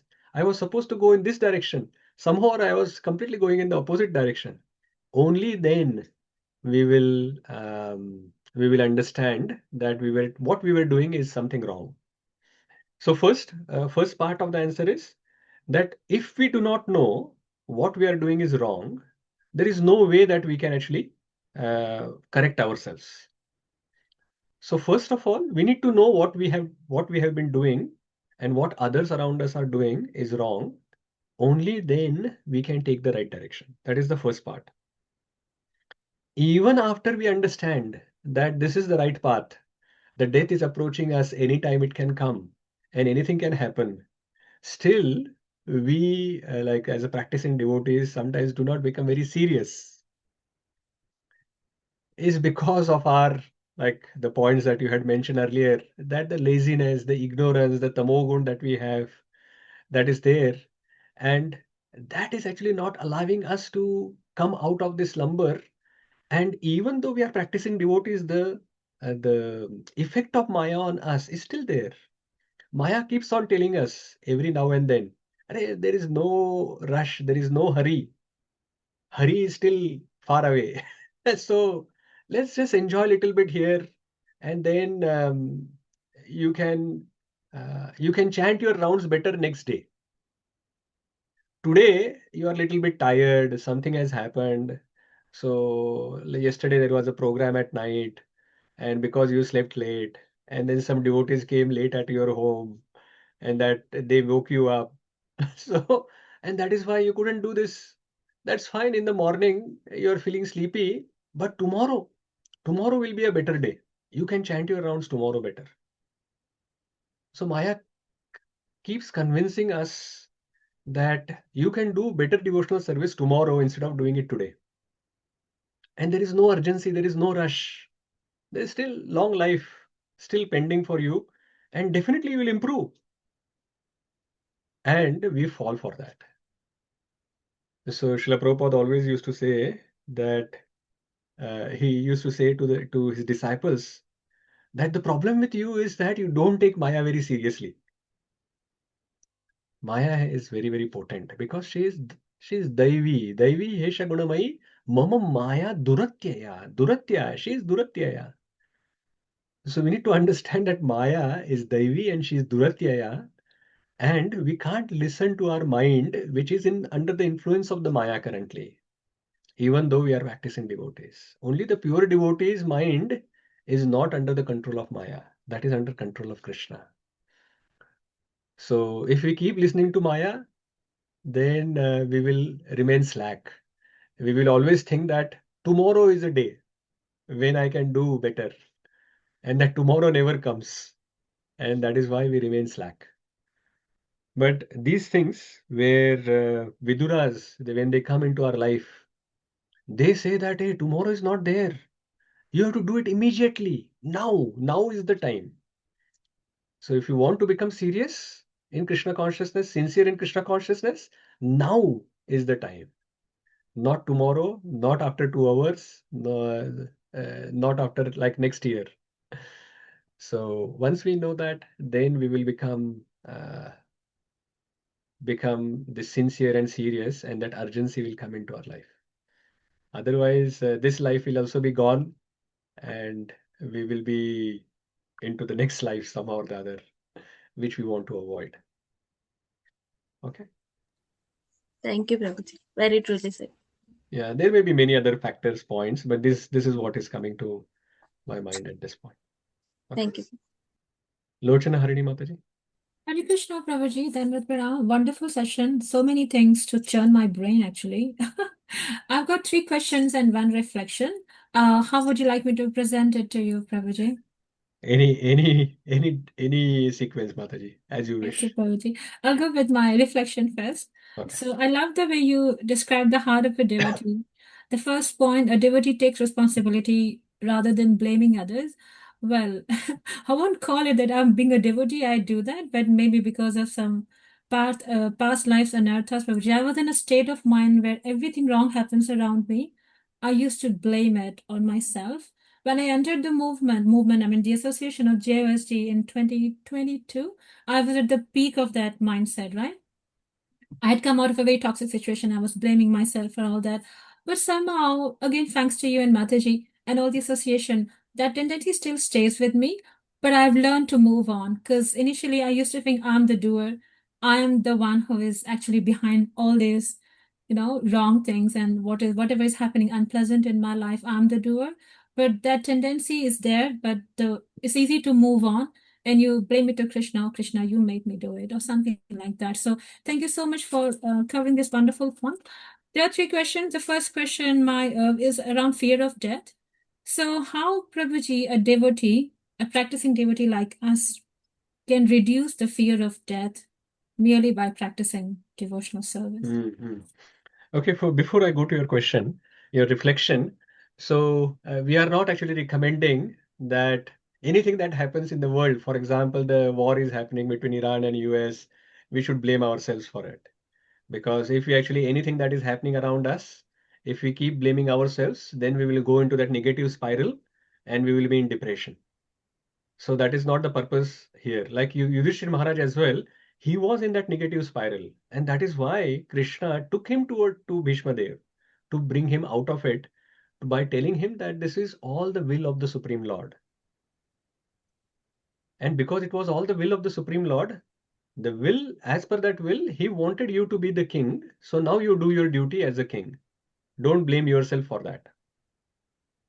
But at the same time, many times, like the points that I was raising in that previous slide, the last slide that we saw, is many times when there are our faults, like when something goes wrong in some relationship, the natural tendency is always point the finger towards the other person. But there may be some responsibility that we can also take in that situation, that why this relationship is going the way it is going. So instead of pointing fingers to others, we should also understand that there could be my responsibility, and I need to understand where it is going wrong from ourselves and then try to correct that part. We can't force the other person to change. That is not in our hand. So there is no point in saying that this other person is doing this, that, or something. We can always think that what I can improve in that relationship and then change that. So that is the essence of what we have been discussing in that. Yes, Prabhuji, Okay. I get it. Yeah. Okay. Thank And you. coming to that question about fear. Now, fear of death is because of unknown, right? So when there are unknown things, then there is fear that is there. Like what is going to happen after death? People do not know. Actually, there are two things because of which people are fearful about death. One, there is fear of unknown. We do not know what is going to happen after that. The second one is we are going to lose everything. Whatever we have, we are going to lose that. So as long as we can actually solve these two problems, then the fear will be gone. So as a devotee, through the scriptures, through the senior devotees who are teaching us, through that we understand that what is going to happen after death. At least for devotees, it is not like a bad thing, fearful thing. That this life is not going to go into some other, like we are not going to become a dog or a cat or a bug or whatever. Worst case scenario, we are still going to be a human being practicing Krishna consciousness, completing our bhakti, and then going back to Godhead. Base case scenario, we are going to go back to Krishna's abode at the end of this life. So there is no unknown for us. Krishna has already told us what is going to happen with the devotees. So that unknown part is taken care of.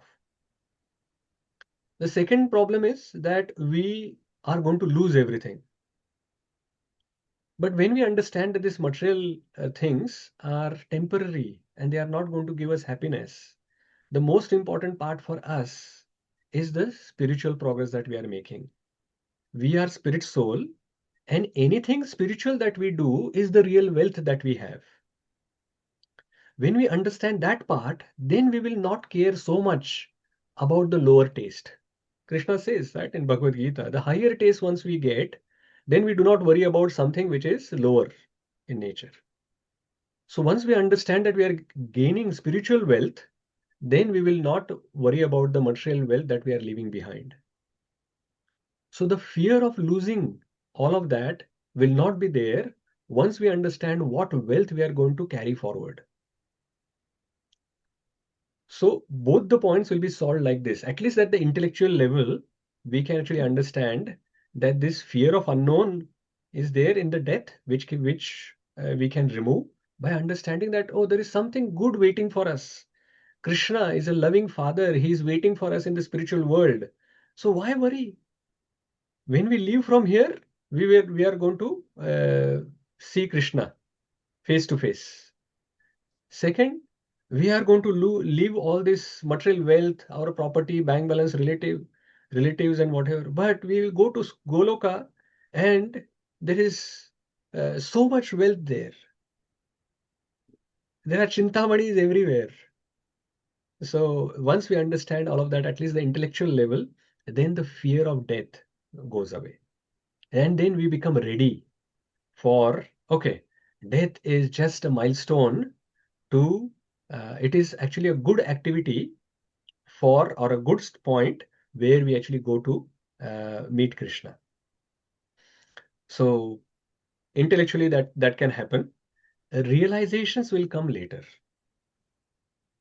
Because at least at the intellectual level, if we understand this and keep practicing, then over a period of time, our dependence on Krishna, mainly our surrender to Krishna, is less. That is why we are fearful. But over a period of time, by practicing, our dependence on Krishna will increase, our surrender to Krishna will increase, and our shelter that we have taken of Krishna will increase. And then, if Krishna is our protector, why worry? Why there should be fear? But that realization, this is still a theoretical part, right? But that realization will come while practicing. But at least at the intellectual level, I have given you some points to see how we can give up the fear of death. Brilliant. That's perfect. Thank you so much, Prabhuji. Am I Right. allowed to go for the second question, or anyone else has raised hands? I cannot see Yeah, anything. let us take one more question from Sure. or reflection from Geeta Jayanti Mataji. And I Sure. believe that there was one question from you as well, Sudharma Mataji. You are still there? Hare Krishna, Prabhuji. Prabhuji. I don't have a question. I just Yeah. wanted to add on what you Yes. said. Go ahead, Mataji. Is that Krishna has put us in a situation, and instead of blaming people around us, blaming the situation that this is not just working out for me, I need to be in Mayapur, I need to be in Vrindavan, just make best use of the situation and perfect your life in this particular situation. Wherever Krishna has placed you is what Krishna has in mind for you, and use that as a catalyst to go back to Godhead. Yeah, Haribol. right, Thank Mataji. you. Very wonderful. Thank you. Instead of blaming, just use whatever you have to become more Krishna conscious. Sudharma Mataji, you have still have a question, or was that answered somewhere? It was answered, Prabhuji, but still, that verse which came where Yudhishthir Maharaj is saying like Dhṛtarāṣṭra and his Gandhari, they are my well-wishers. So that was the thing which was quite. I know he is a Mahajan and he is like his consciousness is like that. But as a practicing devotee, we are trying to imbibe some things from them, right? But for us, like that, like, even though looking at, of course, we have not gone through any situations like that in our life, somebody has done to us. But even in that situation, how he is telling them as, good well wishers, it becomes very impractical from my point of view. Like somebody who has done so much bad to you, but still you are like, so I feel like, oh, this is only, it can be in a story or like, not in Kali Yuga, I'm saying it's like a story, but it's something which not we can follow. Like, it's very idealistic, not practical. Yeah, but that is the goal, Mataji. Like Yudhishthir Maharaj is a pure devotee, and any situations that he goes through, see, it is not like just a story.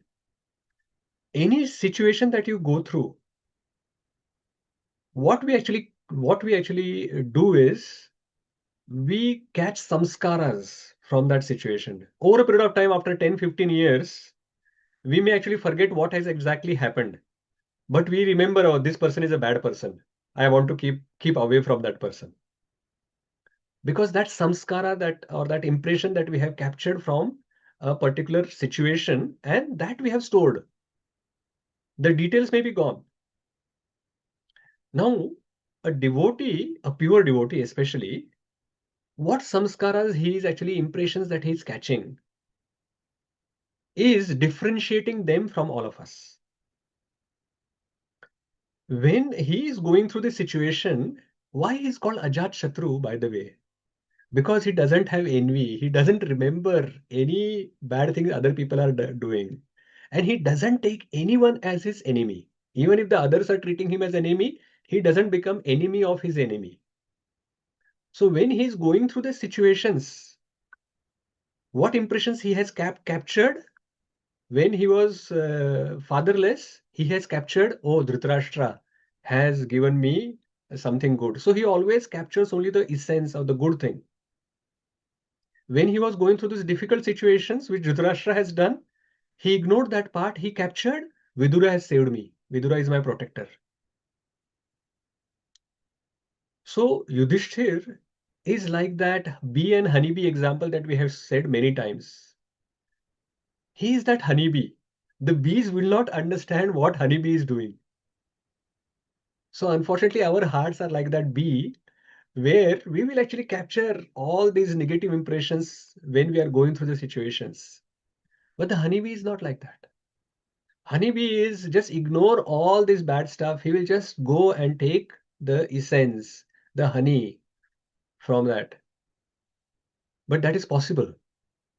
So just by that bee and honeybee example, probably it will be able to relate to it. You will be able to relate that it is possible that how, when the situation is happening, what are things that we are capturing in our heart.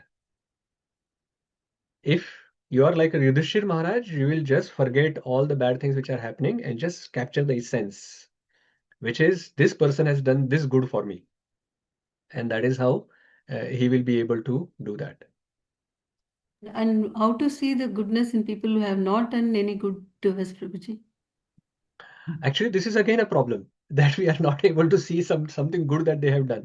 Even just in a devotee association, for example, in the programs, if we have, say, suppose 50 people Sorry, coming. Prabhuji, this is just not about devotees. Generally, also, I'm asking. Yeah, in general.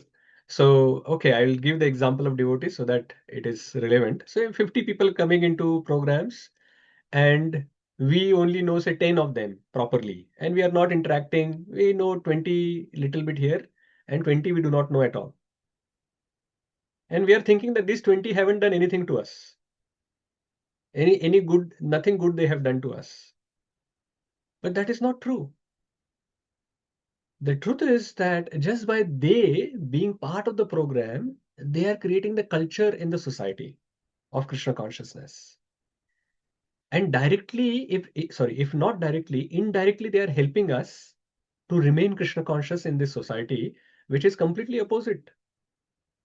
They are giving us some passive association, even if not direct association. Something is there. We see that, okay, there are some 50, 100 people still coming to the program. That means there are some devotees around us. That encourages us, okay, we are not alone, and we are just going in this wrong direction probably. I don't know, all the millions of people in going this direction, and I am the only one who is going this direction. We do not have that resolute determination that we can take. So sometimes this is required. Okay. So somehow or the other, they will help us. And even if somebody has not done anything directly good to us in general, in the other, like the outside world, we can see what good they are doing for others and say that, oh, this person is good. Thank you, Prabhuji. Very, Okay. very wonderfully said. Thank you. All right. It's 11:23. You want to ask your one more last question, Lochan Harini Mataji? Yes, I was about to ask you, Prabhuji. So one question I can ask right now, and third question I can message you. That's okay? Yeah, fine. Okay, so do you want me to give you both the question and then you pick No, and choose just give me which? one. Okay. Thank you. Thank you, Prabhuji. From 13.23 verse, how Dhṛtarāṣṭra was too much attached and how Vidura came and gave him some kind of, wake-up call and they was ready to go with him. Now, doing things with a sense of duty versus doing things with a sense of attachment. Can you give us an example, Prabhuji, in really practical terms, that how do they differ? Like, Yeah. we kind of, do you get the sense of my question, Prabhuji? So giving that instruction with attachment and giving No, that no, instruction. Prabhuji. Doing something in life, like day-to-day things, right? If you're too attached to things, I'm too attached to my, I don't know, to my work or to my home or whatever. Doing it with a sense of duty versus doing it with a sense of attachment. Where is the discernment? Where does Yeah, it yeah. fine line? I think we have seen lots of examples in the past, but I'll just remind you the example that we talked about. Srila Prabhupada gives this example multiple times of uh, a lady who is actually cooking for the family. Now, if she is attached to her own comfort, then when it is summer, and especially in India, when the temperature is 45 degrees, 50 degrees sometimes, at that time she will think about her own comfort and say that I am not cooking because already it is hot and you are asking me to stay in front of the stove for 1 or 2 hours to cook for the family. No, I'm not doing it. So that is the attached person. But a person who's doing as a sense of duty, she will just cook irrespective of whether it is winter or summer. In winter, that same heat is like comfortable. It gives her warmth, but in summer it is giving her more and more heat, so it becomes very difficult for her to cook. But she says that no, that is my duty. I'll just do it. Or in case of book distribution, we talked about that example some time ago, that someone who's doing distribution for a score, like how many book points that I'm distributing. Of course, everyone who is going for book distribution wants to distribute the books. But at the same time, if the attachment is there for the result, then what will happen is, because that attachment is there, if you see that there is no books which are going, you will say that forget it. I'm not going to go for book distribution anymore. 2 days I went and I did not distribute any books. 3rd day I'm not going to go. But someone else will say that, oh, my spiritual master has given me this instruction to distribute books. Whether I am successful or not, I will try to learn, of course. So we can try to improve our situations, or we try to go to other places where there are more people where we can do. But the mentality in that case is how I can do this properly, instead of I will not do it because I'm not able to distribute any books. So that is attachment to the result. Whereas the dutiful person will try to still continue doing that duty. And many other examples like that in our day-to-day life as well. We can actually see that the parents will see that in Kali Yuga now hardly any children are looking after the parents. So parents will say that, oh, my children are also going to do that probably. So why take care of them now? They are not going to take care of me anyway. I will also not take care of them. So that is attachment to what is going to happen in future, and the result is what we want, and that is why we are trying to do it like this. But a dutiful parent will say that, okay, irrespective of what they do, even if they forget their duty, I will not forget my duty. I will do my duty. So this is how we can actually see. Is that okay? Yes, it's okay, Prabhuji. Thank you so much. Thank you, Hare Krishna. Okay. And you can send your third question to me, and then I'll respond. I will. Thank you, Prabhuji. Okay. Thank you very much. Let's pause here. Srila Prabhupada ki jai, Yeah. Srimad Bhagavatam ki jai. Hare Krishna. Hare Krishna.